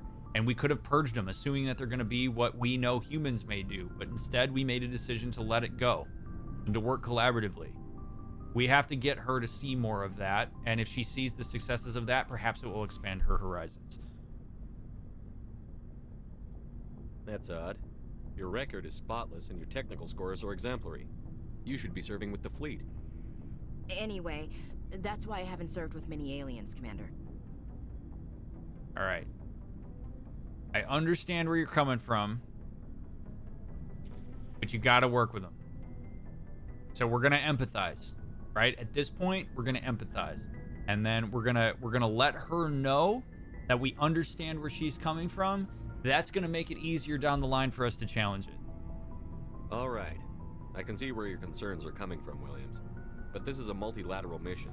You're going to have to work with aliens, like it or not. It won't be a problem, Commander. You say jump, I say how high. You tell me to kiss a Turian, I'll ask which cheek.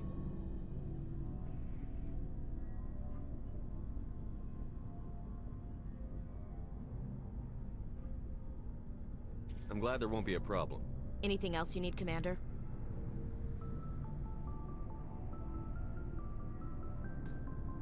So Sylvan, that's a great question, right? How do we keep the other crewmates safe while, you know, getting her learning moments? What we do is we hold Ashley accountable, right? We say what we just said. I understand what you feel, but I'm not putting up with this shit where you put that out to the crew. So what you said to Liara in the briefing room, not cool. I'm gonna need you to go have a conversation with her and apologize for that. And I might go to Liara and say, look, it's not your job to help Ashley through her xenophobia. That's not your job. However, as the commander of the mission, I saw it. I saw what happened. I had a conversation with her, and I'm holding her accountable. I will keep you safe. And if that becomes a problem, I'm not going to let that fly on the ship. No pun intended. So I think that's how we would handle it. What's your opinion on the last mission? You mean the Rachni, right? They were dangerous, Commander. They proved that 2,000 years ago. I think it was a mistake to let them go. But that wasn't my call to make. It was yours. If you haven't talked to Dr. Tassoni, you probably should. She just lost her mom. That has to hurt. Just saying, Commander. Yeah, I'm sure it does. So why'd you snap at her? Yeah. And we don't want to do that, Scott. No. There will be none of that. There will be no marginalized groups educating the dominant on my ship. Not on this Normandy. Absolutely not. All right, Rex, what do you think of what happened? What do you want, Shepard? By the way, before we talk to Rex, I just want to say I love that all of you are here. Thanks for indulging these conversations. They're a lot of fun to have. This is what makes video games so wonderful. You get to have these super cool conversations about this stuff. And look at, I mean, it's awesome, right? We get to hear different people say different things. We get to see different perspectives. We get to actually interface with some of these things in a more accessible way. So I just think it's super cool that all of you are here for this. Thank you so much for being along for the ride. I appreciate all of you very, very much. This is why Mass Effect rocks, man. Why did you become a mercenary? Lots of reasons. Such as? Such as, I needed to get out of our system. I needed to eat. I needed to survive. Why not stay and help your people? I tried to help. That's why I had to leave. Jalen, thank you very much for the 3 months. I appreciate that. What happened? I was betrayed. I was head of a small tribe. We were trying to restore order after the war, but the other tribes were against us.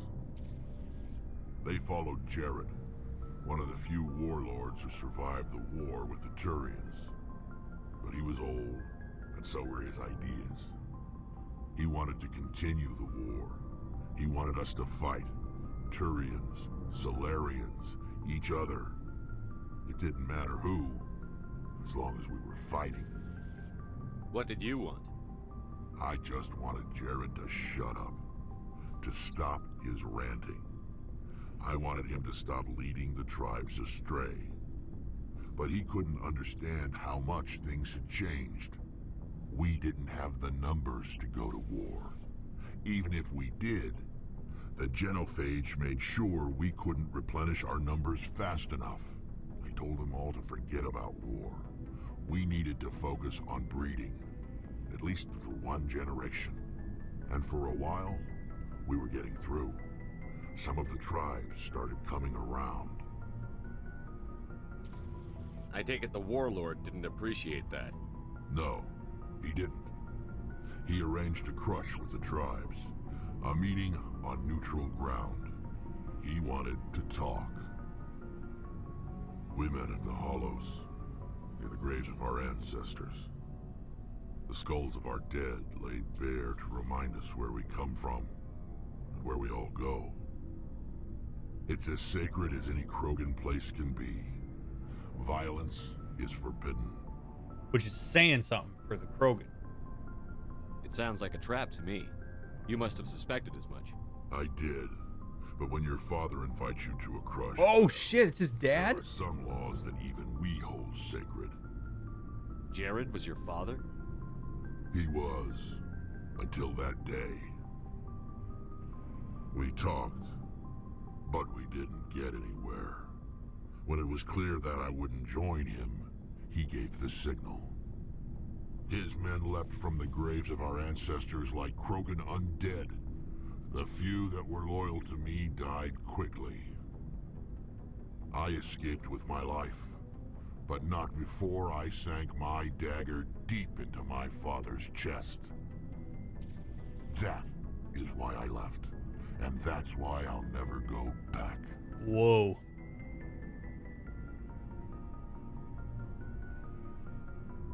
Wow. I mean, talk about being... I gotta say, man, I admire Rex a lot. Rex clearly has a level of thoughtfulness into the things that he does and why he's doing them. I mean, he's Krogan for sure. He wants to fight. He wants to battle. But there's a level of thoughtfulness to Rex that I think really stands out from a lot of Krogan. And that's going to make him seem kind of like an outcast. That's a hell of a thing, man.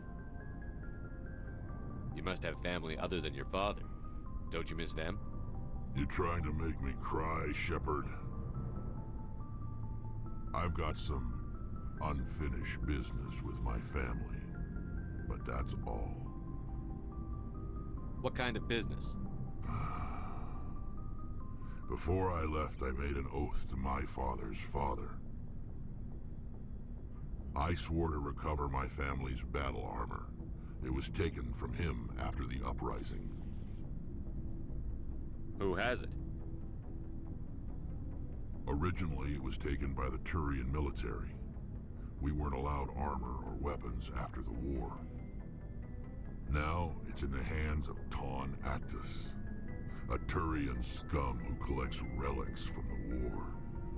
He's made millions selling Krogan artifacts that were stolen from my people.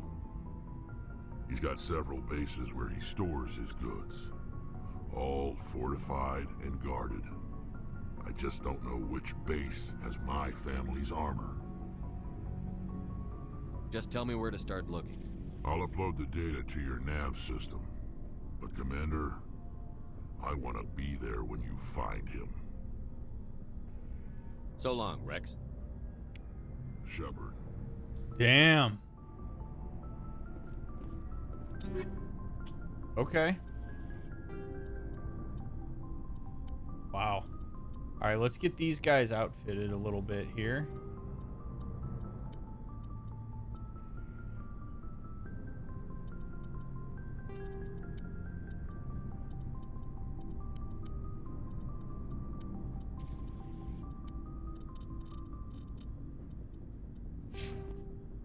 That's going to be a cool mission.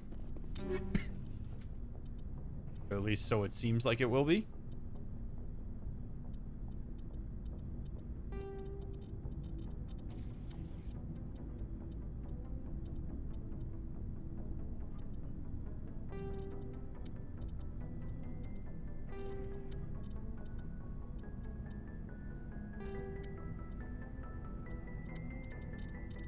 Okay. Let me just do some of this admin really quick.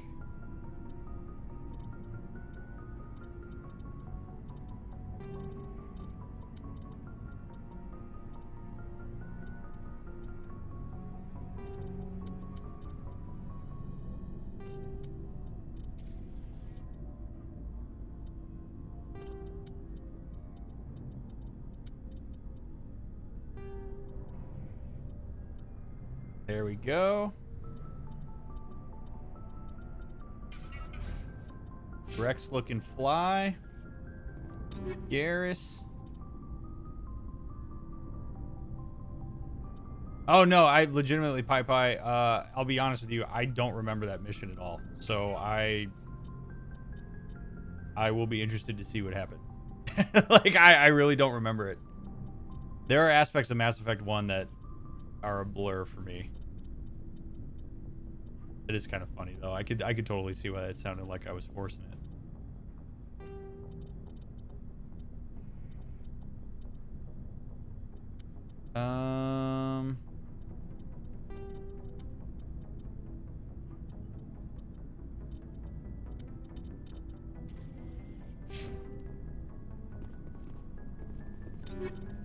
Caden.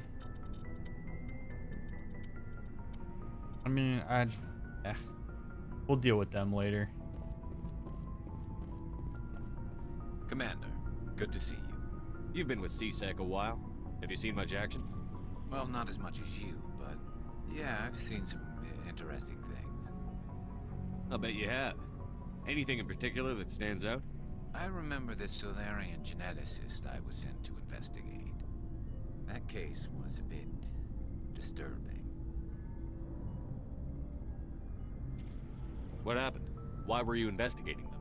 I was tasked with tracking black market trade on the Citadel. Most of it harmless, nothing I needed to pursue. But during the course of my investigation, I noticed an increase in the trade of body parts, organs mostly.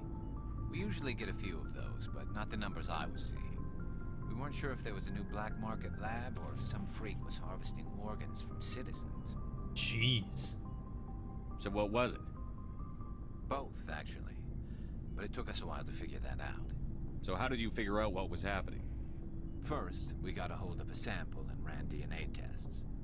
The weird thing was, the match led us to a Turian who was still alive and was very convinced he'd never lost his liver.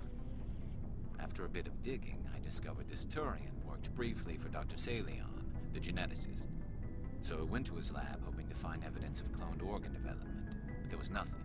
No Solarian hearts, no Turian livers, not one Krogan testicle. Interesting thing to choose there, Garrus. You're kidding, right? Why would anyone want Krogan testicles? Some Krogan believe that testicle transplants can increase their virility, counteract the effects of the genophage.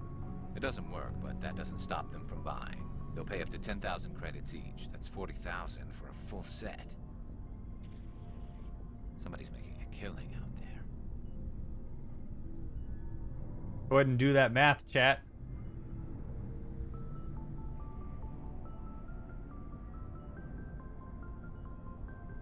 What did you do about the geneticist? I brought in some of his employees for interrogation, to see if I could get them to talk. While I was interviewing one of them, I came across something suspicious. You mean threatened? Was that really necessary? Maybe, maybe not. Either way, it paid off. One of my detainees started bleeding profusely during the interview. We offered to patch him up, and he got frantic, freaked out.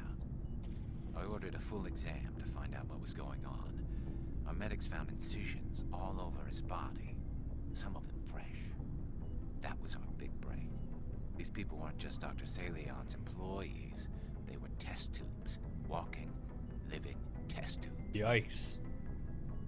Also, Jugger, if you and I were standing in the room with the Krogan, that sentence isn't true. He was growing parts inside these people? Exactly. He cloned their organs right inside their own bodies. Then he harvested them and sold them off. Holy shit. Most of the victims were poor. He'd pay them each a small percentage of the sales, but only if the organs were good.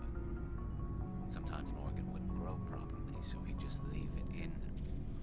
Most of them were a mess, but only on the inside, hidden so nobody could see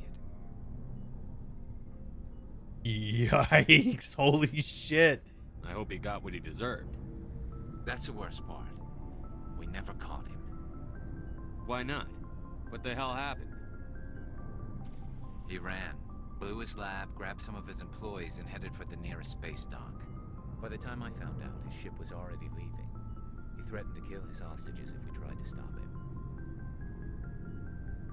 But you went after him anyway, right? I ordered Citadel Defense to shoot him down, but CSEC headquarters countermanded my order. They were worried about the hostages, worried about civilian casualties if the ship was destroyed so close to the Citadel. I told them those hostages were dead anyway. He just used them to make more organs, but they wouldn't listen. Wow. I'm not going to pass judgment on that. That just, wow. Well, you can't get them all. No, but letting him get away like that. All they had to do was disable that ship, stop him from running. Maybe the hostages die, maybe they don't, but at least we stopped the bastard responsible for it all.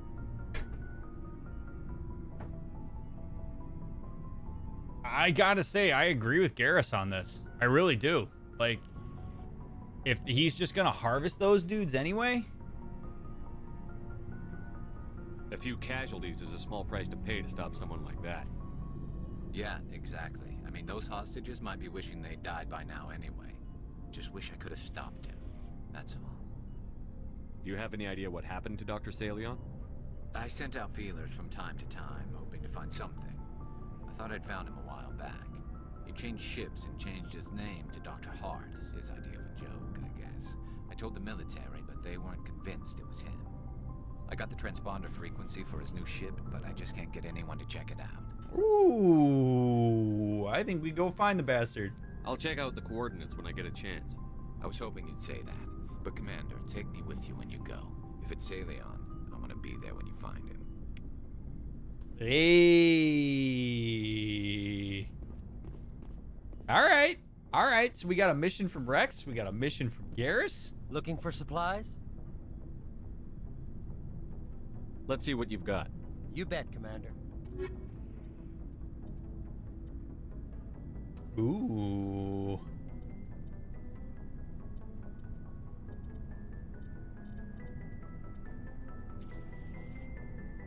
Not yet. Not yet.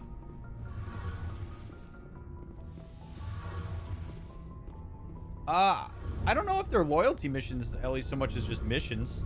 I suppose it might help with loyalty. Something I can do for you, Commander. Carry on, Adams. Aye, aye, Commander. Shepard, I'm glad you're here. You seem to be feeling better. Good to see you smiling again, so to speak. I'm sleeping much better now. I guess I'm getting used to how quiet your ship is. I still think a lot about my pilgrimage, though. I know Theron's our top priority, but with all the worlds we go to, I was hoping to find something to bring back to the flotilla. What are you hoping to find? Usually, people bring back something like a derelict ship we can use for salvage, but I need something bigger. There's a lot expected of me. What's so special about you? It's my father. He's the senior member of the Admiralty Board. He's one of only 5 people who can overrule the decisions of the Conclave for the good of the migrant fleet. My father is responsible for the lives of 17 million people. Our entire race is in his hands, and I'm his only child. Pi, the reason that Quarians wear masks is because Quarians have deeply compromised immune systems. They live on a flotilla. They haven't been home for a very long time, and so their immune systems are really heavily suppressed, so they have to wear these suits due to the immunocompromisation. So are you some kind of heir to the Quarian throne or something? No, it doesn't work that way. My father's position isn't hereditary. I'll probably never serve on the Admiralty Board myself. Officially, I'm just the same as any other citizen. But it doesn't work that way in practice. People have always treated me differently because of who my father is. You must get all kinds of special privileges. I probably had it easier than most growing up, but it's not all good. People like my father have enemies, and they're not above using me to get to him. It must be tough on you. My people place a high value on family and ancestry. There's an unspoken expectation that I'll live up to my father's example. Everyone's waiting for me to do something great on my pilgrimage. Something that will forever change our lives for the better. Damn. If I don't, it's like I failed, and that reflects badly on both me and my father. Well, that doesn't sound good. What would you need to bring back to make everyone happy? Something that would help us better understand the Geth. They've changed significantly since the exile. They've continued to evolve. We've done our best to study them, but it's not easy. They're very reclusive. Until recently, they never went beyond the borders of the Veil. And all the Geth we run into now are under Saren's control. We'd need to find Geth operating on their own, independently. But I don't want this to get in the way of our mission, Shepard. First, we stop Saren. Then I'll worry about my own problems. What was your father like? It wasn't easy growing up as the daughter of one of the Admiralty. Even before he joined the board, he was a prominent figure. People looked to him for leadership. He had to set an example, and he expected the same of his daughter. Plus, he was pretty strict, a military man through and through. He never allowed me to settle for anything less than excellence.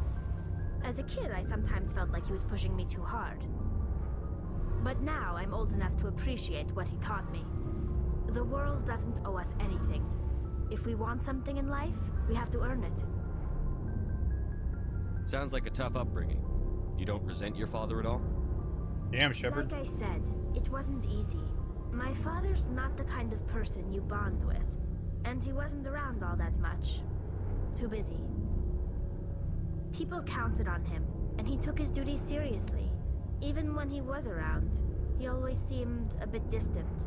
Like his mind was always somewhere else. Come to think of it, I can't ever remember seeing him smile. Not once. It's like he was always weighed down by all that responsibility.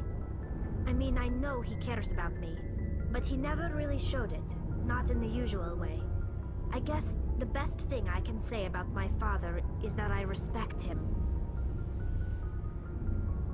Which sounds like it would be a compliment given the way that she was raised, where respect is probably the currency. Doesn't sound like love and validation and that kind of thing is the currency of their family. It would be respect, so it's probably a tall compliment for him. Where was your mother in all this? Mother was around, but she always seemed to kind of blend into the background. Almost like she was overshadowed by my father. He tends to do that to people. She passed on about 5 years ago. Some airborne virus that swept through the fleet. Happens sometimes when the filters start to break down. I think my father took it pretty hard. After she was gone, he became even more focused on his work. I think that was his way of dealing with the grief. I want to talk about something else. Like what? I should go. I should go. See you later.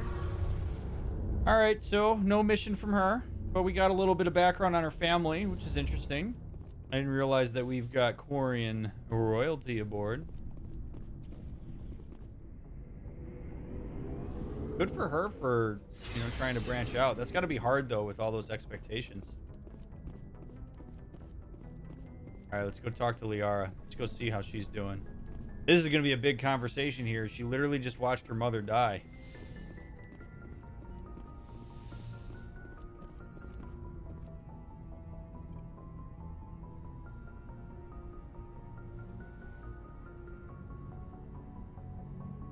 If you are here to talk about Benezia's death, you need not bother. She brought it upon herself.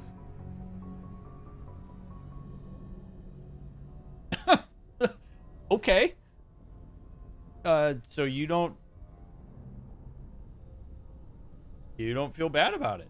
Well, I mean, I would understand if you did. Wow. Don't pretend it doesn't bother you. She was your mother. She was. But she was not. I don't like that response from Shepard. I prefer to remember Benezia as she used to be, before she was corrupted by Sovereign's power. The best of your mother lives on in you. Her determination, her intelligence, her strength. That is kind of you to say. I appreciate your concern, but I am fine. Benezia chose her path, just as I have chosen mine.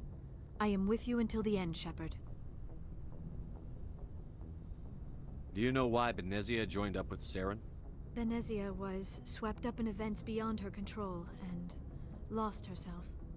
She fell under the spell of indoctrination and became part of the very thing she wanted to stop.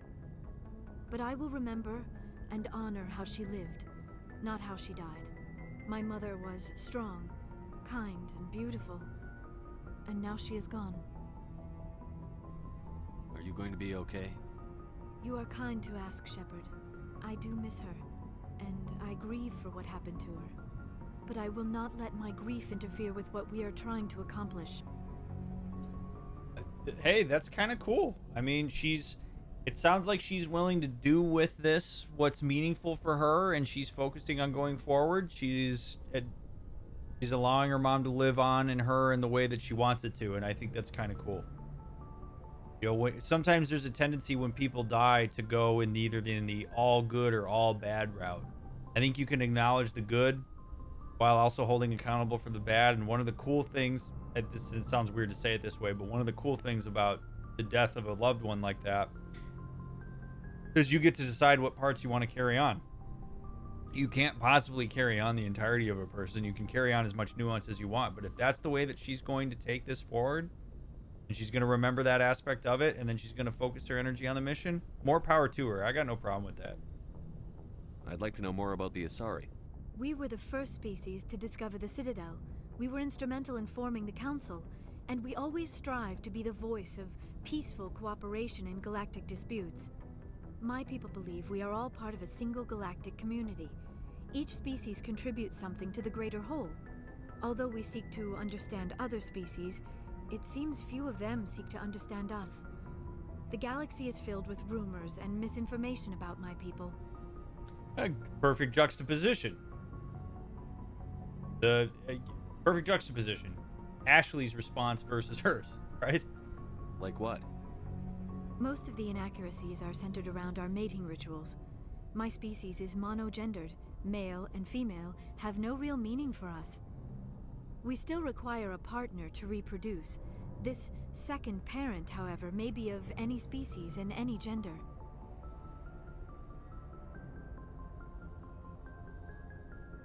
I don't understand.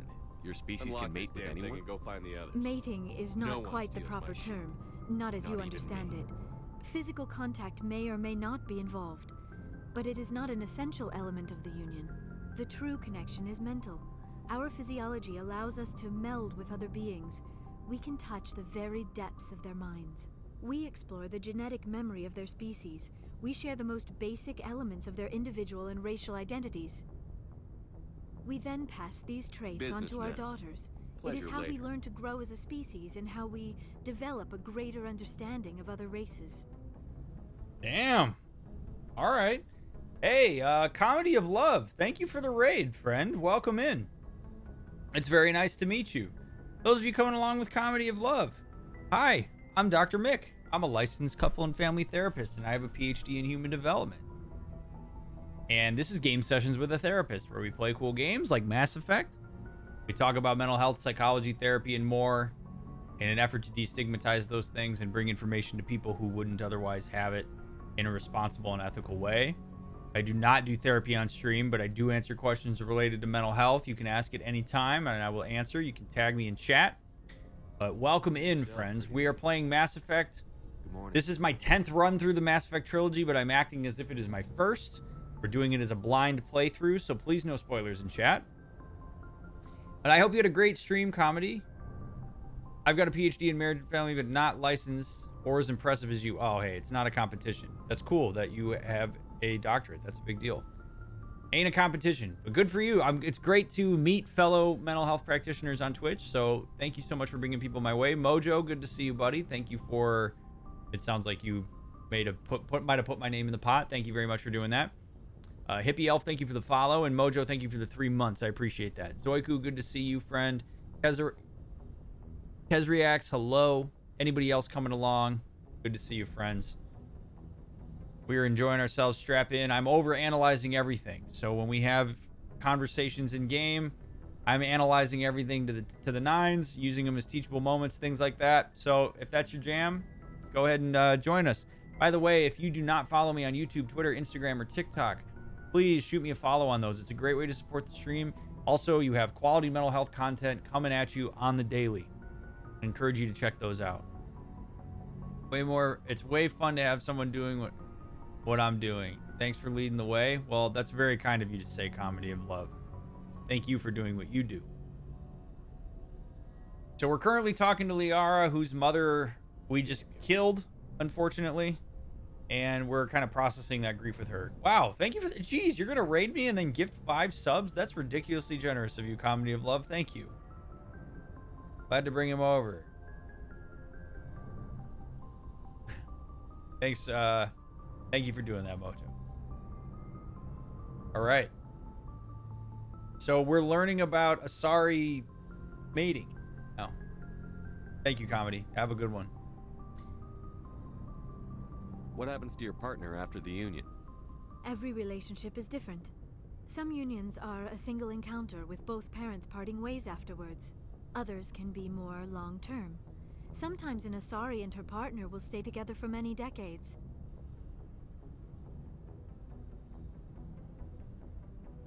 Man, I have so many questions. You Asari live for 1,000 years.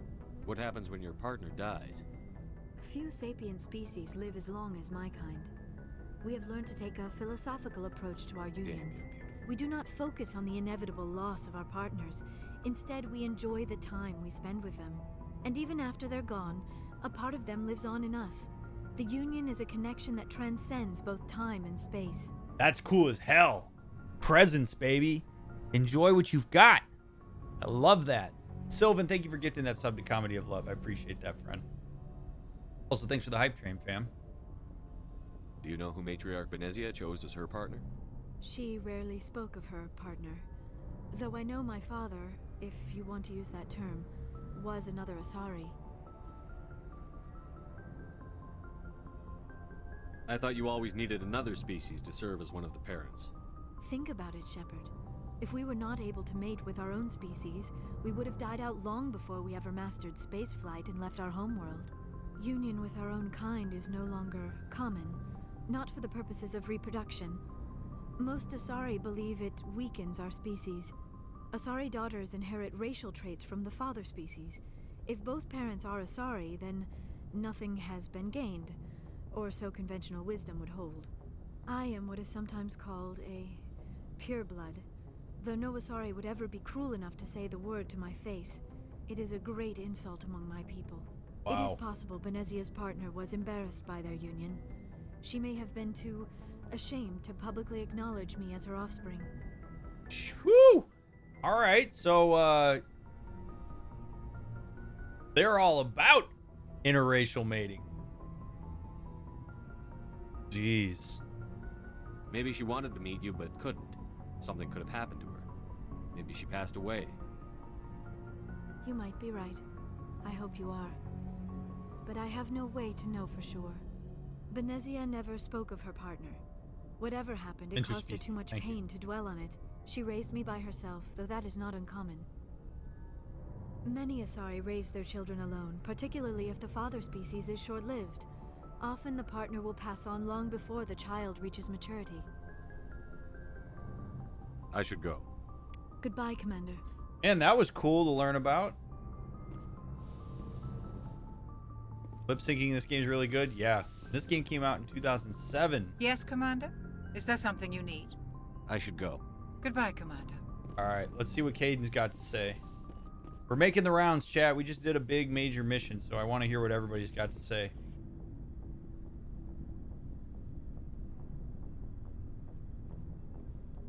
Anything you need, Commander?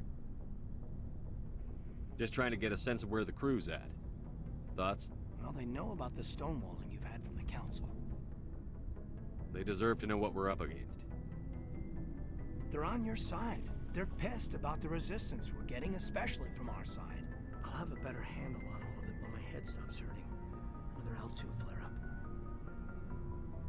Anything I can do? No, Commander, it'll settle down. It's rough sometimes, but they spike higher than a lot of L3s. Except for you, of course. Besides, I fared a lot better than some after Kinetics was through. Got a story there, Olenko? You know the records about the biotic training out on Jump Zero? They're all classified, because the Alliance made mistakes. After first contact, Kinetics was set up to track Element Zero exposures and develop implants for humans. Once we had an embassy on the Citadel, Kinetics could bring in experts instead of taking it slow. L2, for those of you who don't know what that means, are biotic implants. Biotics are kind of like the force of the Mass Effect world, like bend space-time and stuff. And you have to have implants in order to be able to do that. Caden has L2s, which are an old model that create all sorts of problems. L3s are the more current model, which I have. Caden doesn't have it, so he has health issues as a result of that. The only experts would have to be aliens. Dead on. Turians, actually. That's why Canadics kept it a secret. They were afraid of what people back home would think, asking the Turians for help when we just fought a war with them. Man, humans, guys, you gotta just be cool with the fact that you're doing stuff with other species. There's nothing wrong with that. The Asari would have been more acceptable than the Turians. Yes, but the company didn't go through the Citadel. It would have made Earth look weak, so they discreetly hired some Turian mercenaries. Jeez. Is there some reason we couldn't learn it on our own? They didn't know where to start. Hell, it took a couple of years to even link biotics and Ezo. Forget trying to get the kids to move stuff. They had trouble just helping them not break their own limbs. And their choice of teachers didn't help much.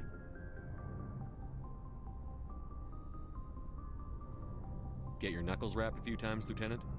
Yeah, you could say that. Our instructor was a Turian by the name of Commander Vernus. A real hard-ass. He basically had a free pass to break us if it would turn out a decent biotic. Kind of spiraled from there, Commander. Ezo is element 0. It's what makes biotics possible. Did he ever face charges for that? He got his, yeah. But like everything else at Jump Zero, it was under the table. The less said, the better. Anyway, this is ancient stuff. I walked it off a long time ago. I should get back to my duties, Commander. We're here to make history, not rehash it. What's your opinion on the last mission? Killing Saren's, what was Benezia anyway? Second in command? Advisor? Anyway, it should set him back a bit. I'm sure Dr. Tassoni's hurting though. Poor kid. Having to kill her own mom. Any opinion on the Rachni? Off the record? If we had the option, I'd as soon have left it to the Council. We weren't out here during the Rachni War. I'm not sure we have any business getting involved. You know, it's really interesting that his whole childhood had to do with things being off the record. And so he consistently asks if everything is off the record when he says things to me. I just find that to be a very interesting juxtaposition with the fact that, like, he watched everything happen under the table. And he seems to have some level of disdain for that. Yet he constantly is like, can we make sure nobody knows about this, what I'm about to say? Very interesting. We'll talk another time, Lieutenant. Commander?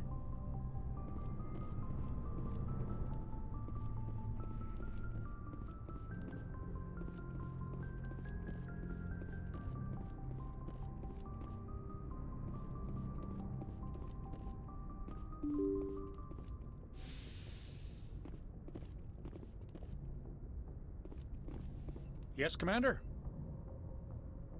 Carry on, Presley. Yes, sir. Let's see if Joker's got anything. Genophage is... So, Krogan were somewhat sterilized, Pi. The Turians... The Turians contracted Solarians to create basically a bioweapon that sterilizes 99% of the Krogan. So only one in like every several thousand Krogan babies is viable, and they did that to try to wipe out the Krogan. The Krogan are understandably pissed about that.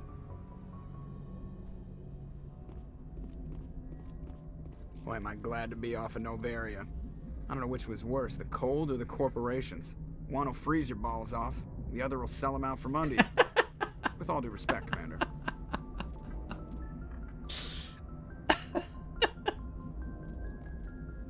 I like to know my crew.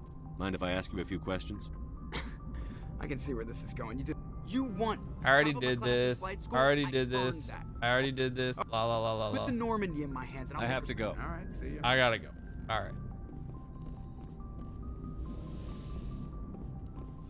All right, we're on Novaria, but I don't really think we have any reason to go back to Novaria. So, Joker's great, man. He's awesome.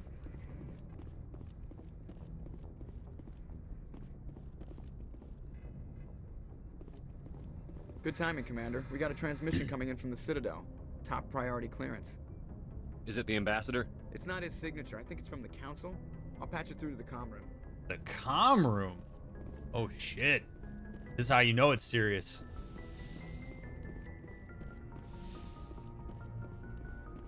Commander Shepard, we've received information that may be critical to your mission against Saren.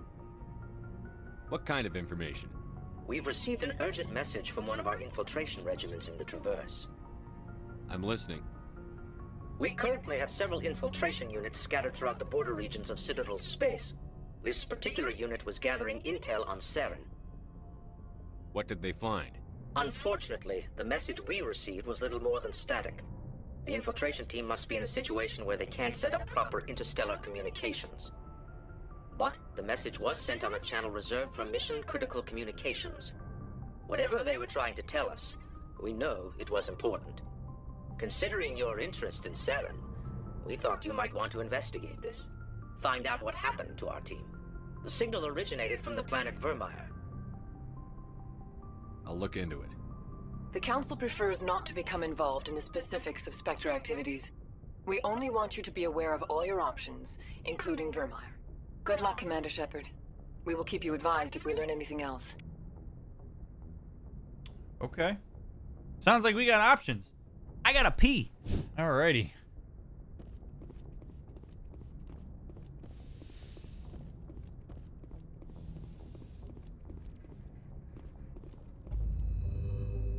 Let me get my notepad up. Hey, where did it go? There it is.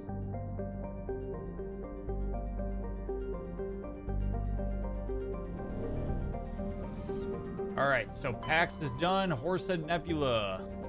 Dunzo.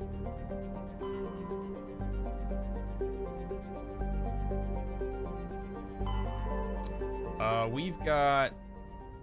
Well, let's see. Good night, Jakey.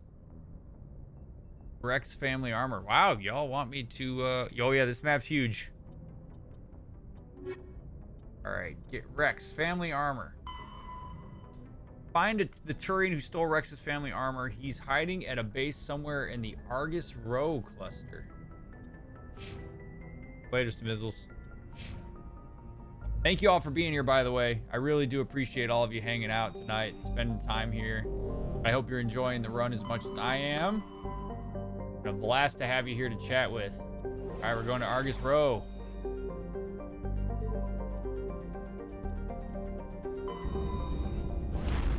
I'm doing well, Daniel. Having a good evening. How are you? Also, Little Red Boat, good to have you here.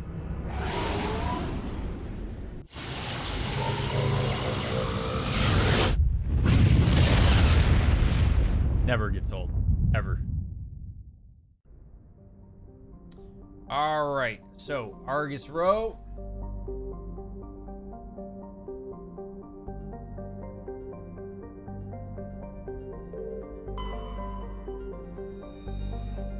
Thayar is a large gas giant with traces of chlorine and sodium in its atmosphere. It also has a significant amount of water vapor in the clouds of its upper atmosphere. Thayar was struck by an asteroid at least 12 kilometers in diameter within the last 100 years. The superheating caused by the impactor's atmospheric passage created a large bank of vicious storms along the equatorial band. All right, nothing to explore there. Siba. Siba is a standard Neptune-type gas giant. The upper cloud decks of its hydrogen-helium atmosphere tinted a dramatic blue by traces of methane. Gas deposit found. Cool. Why is it these far future space fantasies always have low-quality hologram video calls that are transparent and full scan lines? Tell me you wouldn't prefer the flat-screen quality you could get for the same bandwidth? Dude, Uncle Bill, you're asking the right questions, man. I never really understand that either. Like, you'd think it would basically look like that person's there with you. I really don't understand it either.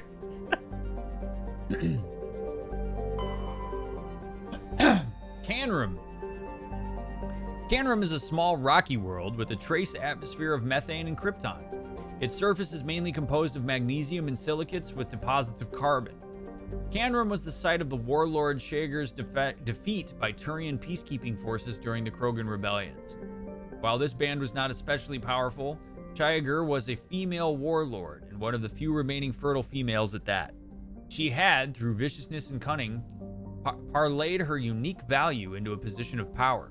Krogan males competed for the right to join her band and lie with her. When Shager's death was announced, vengeful male Krogan admirers near and far swore blood oaths against the participating Turian crews. In the end, several thousand of the Turian participants were killed in open combat or through assassination. To this day, many Krogan proudly proclaim that they have the blood of Shager. Damn. Turian insignia recovered. Scans of the planet Canrum revealed dangerous levels of radiation coming from orbit. Chief Engineer Adams conducted further scans and discovered the remains of an ancient warhead marked with the Parthia colony insignia. Damn, so that planet has seen some shit. Message coming in. Patching it through. General distress call from the Sacred Angel Medical Transport. Critical system failure. Losing power. Emergency landing. Argos. Communications failing. Life support and emergency transponder. Won't last. Please hurry. Ooh. All right, we're gonna zoom out really quick because I want to just do this last planet, and then we'll go check it out. Wait, I did Parliaments already. Oh, maybe that was the last one. All right, cool. Let's go to Metgos. Warning: Level 2 heat hazard. Metgos is a large terrestrial planet with an atmosphere of carbon dioxide and nitrogen. Its hot surface is mainly composed of nickel with deposits of potassium and heavy metals. It is a mineralogical treasure trove with concentrated heavy elements constantly being brought to the surface by volcanic activity. Metgos is inhospitable and dangerous, and expeditions must be well prepared to survive any length of time. With its high mass, heat-trapping clouds, and constant volcanic venting, Metgos seems well on its way to becoming a Venusian pressure cooker world. Helmets on, baby. Let's go. This supposedly is going to be where Rex's thing is, I guess. So we're going to take Rex, and I think we're going to take Harris. We're going to go.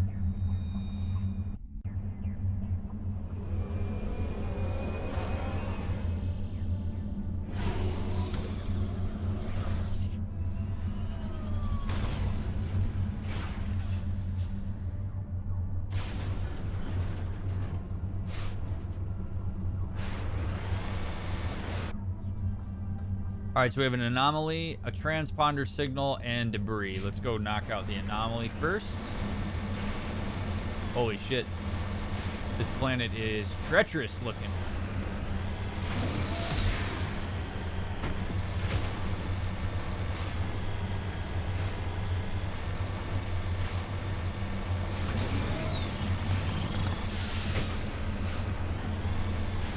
Oh man, is it? There's no way that it's up this mountain. No way. Woo! Yeah, all right.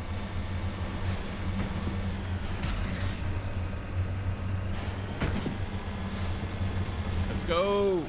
Cowabunga, baby. Oh, shit. What are you doing, Mick Shepard? God, I would get so sick if I was riding along in the Mako for this. Holy hell. My motion sickness would just be rocked.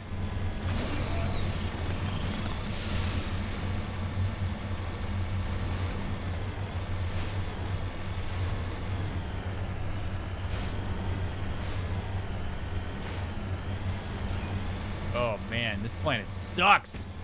Ugh.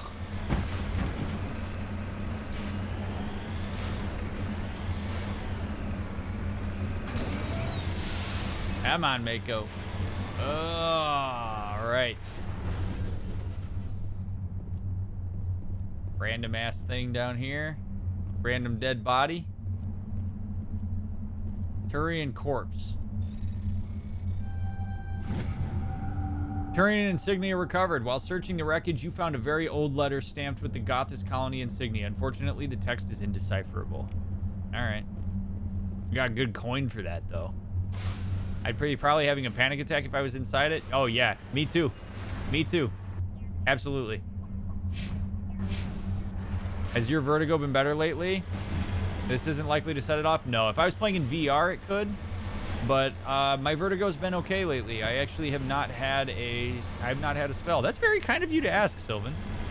I have not had any flare-ups recently, which has been really nice. They seem to happen randomly, although there are times where I can kind of anticipate that it's going to happen. But no, luckily games like this don't give me vertigo. They don't make it flare up, which I'm grateful for. What happens when you go out of bounds on the planets? Does it just take you back to the Normandy? No, you can die. It just like, you get hurt. It does like a timer and then you blow up. That's very kind of you to ask, Sylvan.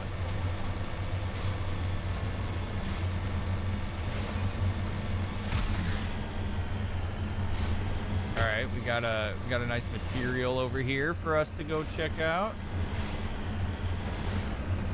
Come on, up the mountain.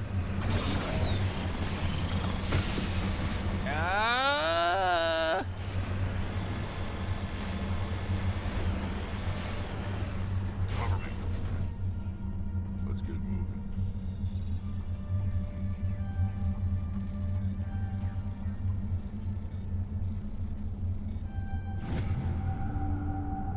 Thorium, huh? Cool. We're gonna F5.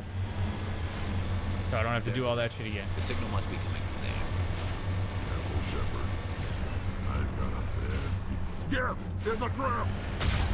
Of course it's a trap.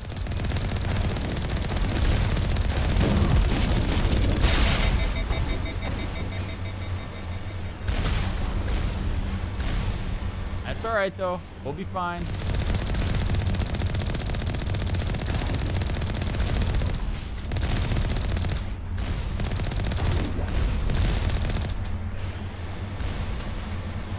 Calm people live, tense people die. Rocket Trooper go bye-bye.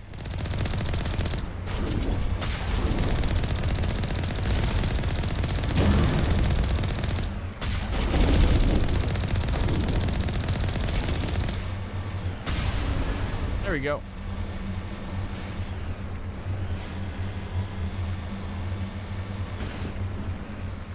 Where it's looking at? Oh, shit. Heading out. Really?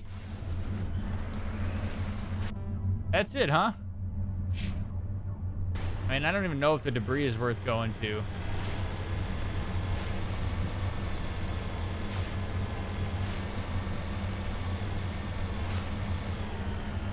I'm glad it wasn't a Thresher Ball, to be honest. Like, I mean, fighting the Thresher Ball in this absolutely sucks.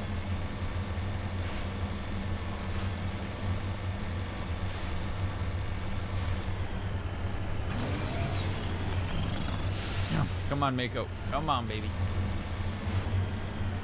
So it did say that we had Rex's thing in the Argus Rogue cluster, right? So I would have thought that this would be. Gas giants do exist, yes.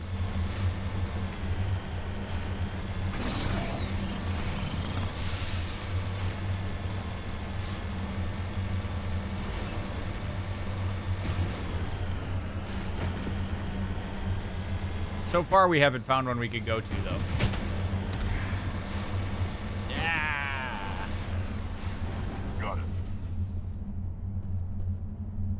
Oh, cool. I actually have the technical expertise to do this now. This is helpful.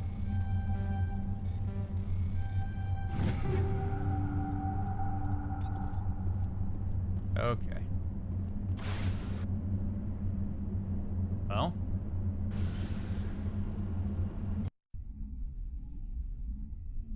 So, I guess I'm confused because we got that distress signal. Was that just the Geth trying to lure us in?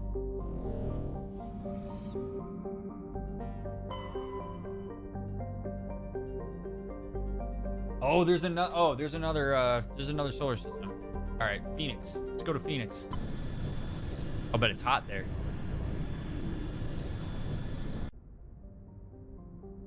Okay. I like to start from the outside and work in. Vebinok. Vebinok is a small terrestrial world with a thin atmosphere of krypton and xenon. Its frozen surface is mainly composed of carbonaceous material, water, ice, and low-density silicates. Rare but concentrated loads of light metals have been deposited by asteroid impacts. One hemisphere of Vebinok is covered by surface deposits of oxidized copper. Approximately 270 years ago, a Turian bulk gas transport was attacked by pirates in the Phoenix system. Damaged, it made a rough landing on Vebinok. The heat of the landing melted significant quantities of surface ice, and ruptured shipping containers spilled locks across the surface. Before this evaporated and escaped Vebinok's weak gravity, it reacted to cause a widespread rust. We found cobalt there.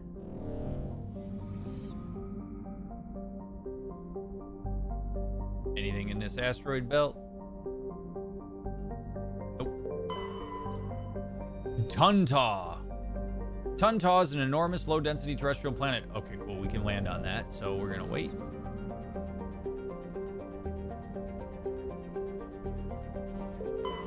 I'm not sure, Pi. Silsalto is a standard hydrogen-helium gas giant. It has no remarkable features. Okay.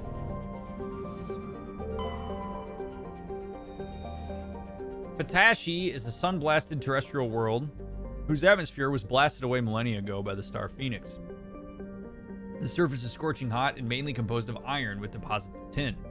Due to its relatively low density, Patashi is tidally locked to Phoenix. Seas of molten light metals cover much of the sunward side. And we found samarium. Cool. Good night, Night Elf.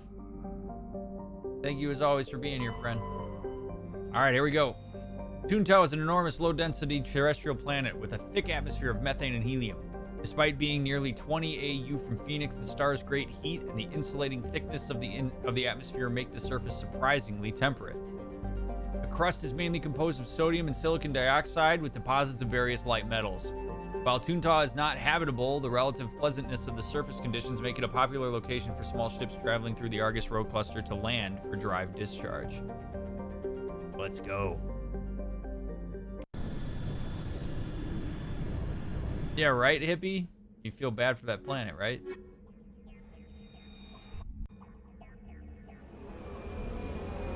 I assume this has got to be where Rex's stuff is?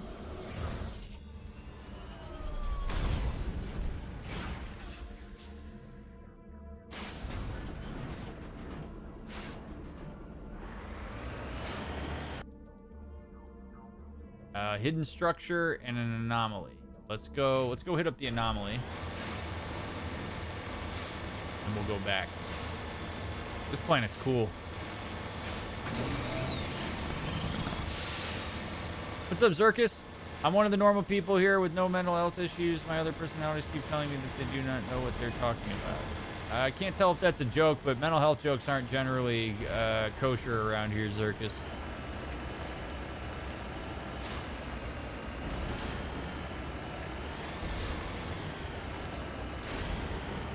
Because I also don't really like the presupposition that everybody here is, like, messed up or somehow, so...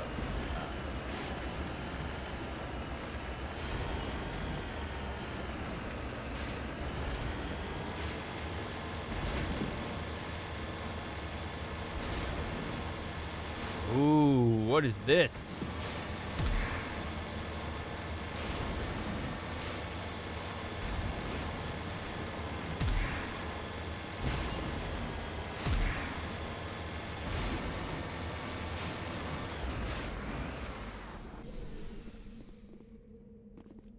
Just a random pyramid out in the middle of nowhere.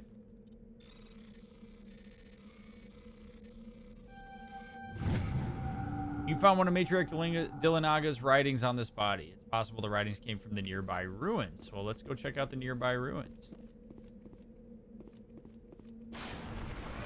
It's all good, Elliot.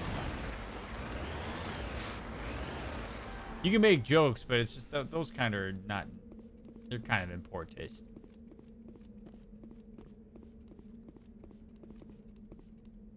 What the hell is the purpose of this thing?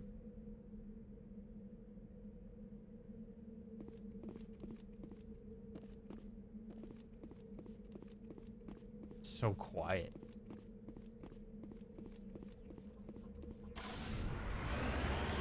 Well, let's go to the other structure and let's see what's going on here. I mean, I don't know that there's much for us to do here. I don't see like an opening or anything for us to go in there.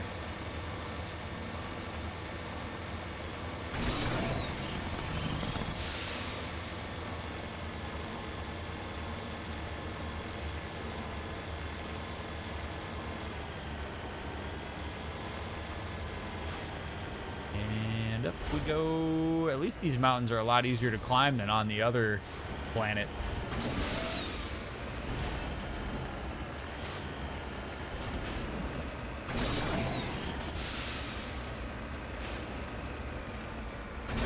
Come on.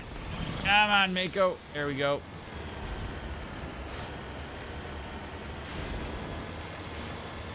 Man, they got all these big-ass mountains.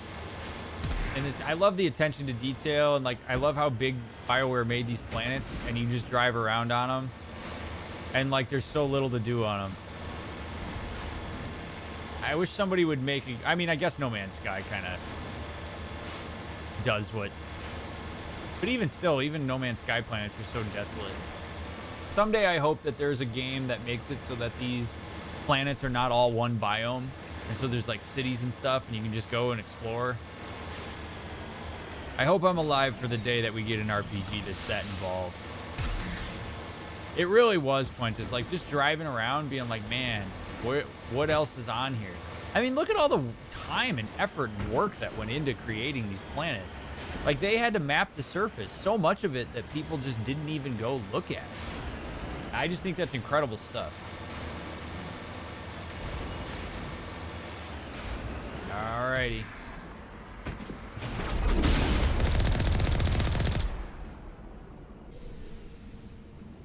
Alright, we got pirates.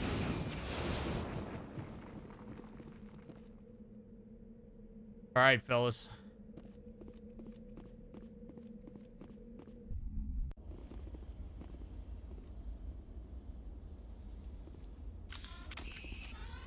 Let's do this. This is the place.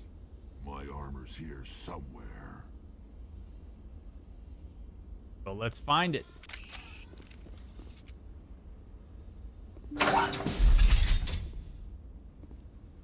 We got, what, Turians in here?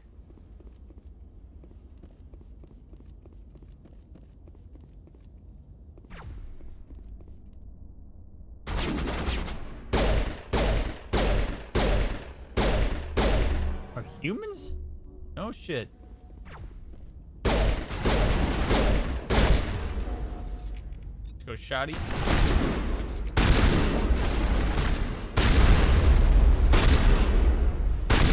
Damn, that guy was strong. Holy hell. Garrus is already knocked out? Bring it on. We may have to go a little bit sniper here.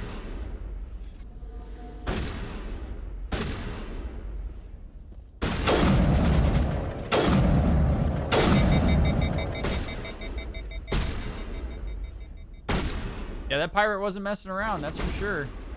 Shit. Come on, pop up.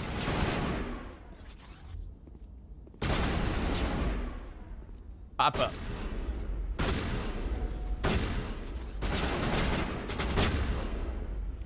Rex, I'm gonna be honest, man. I don't know that you using that shoddy is really the play here. Holy crap, these guys are really strong.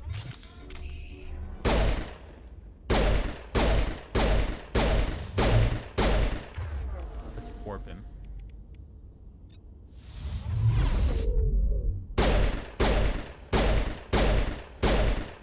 Okay. Wow, we're getting a ton of XP for these guys, so not gonna complain too much. I don't think we need to bring Garrus back just yet. We're okay. Luckily, these guys, aside from that first guy, these guys are not particularly aggressive. See that they're mostly upstairs.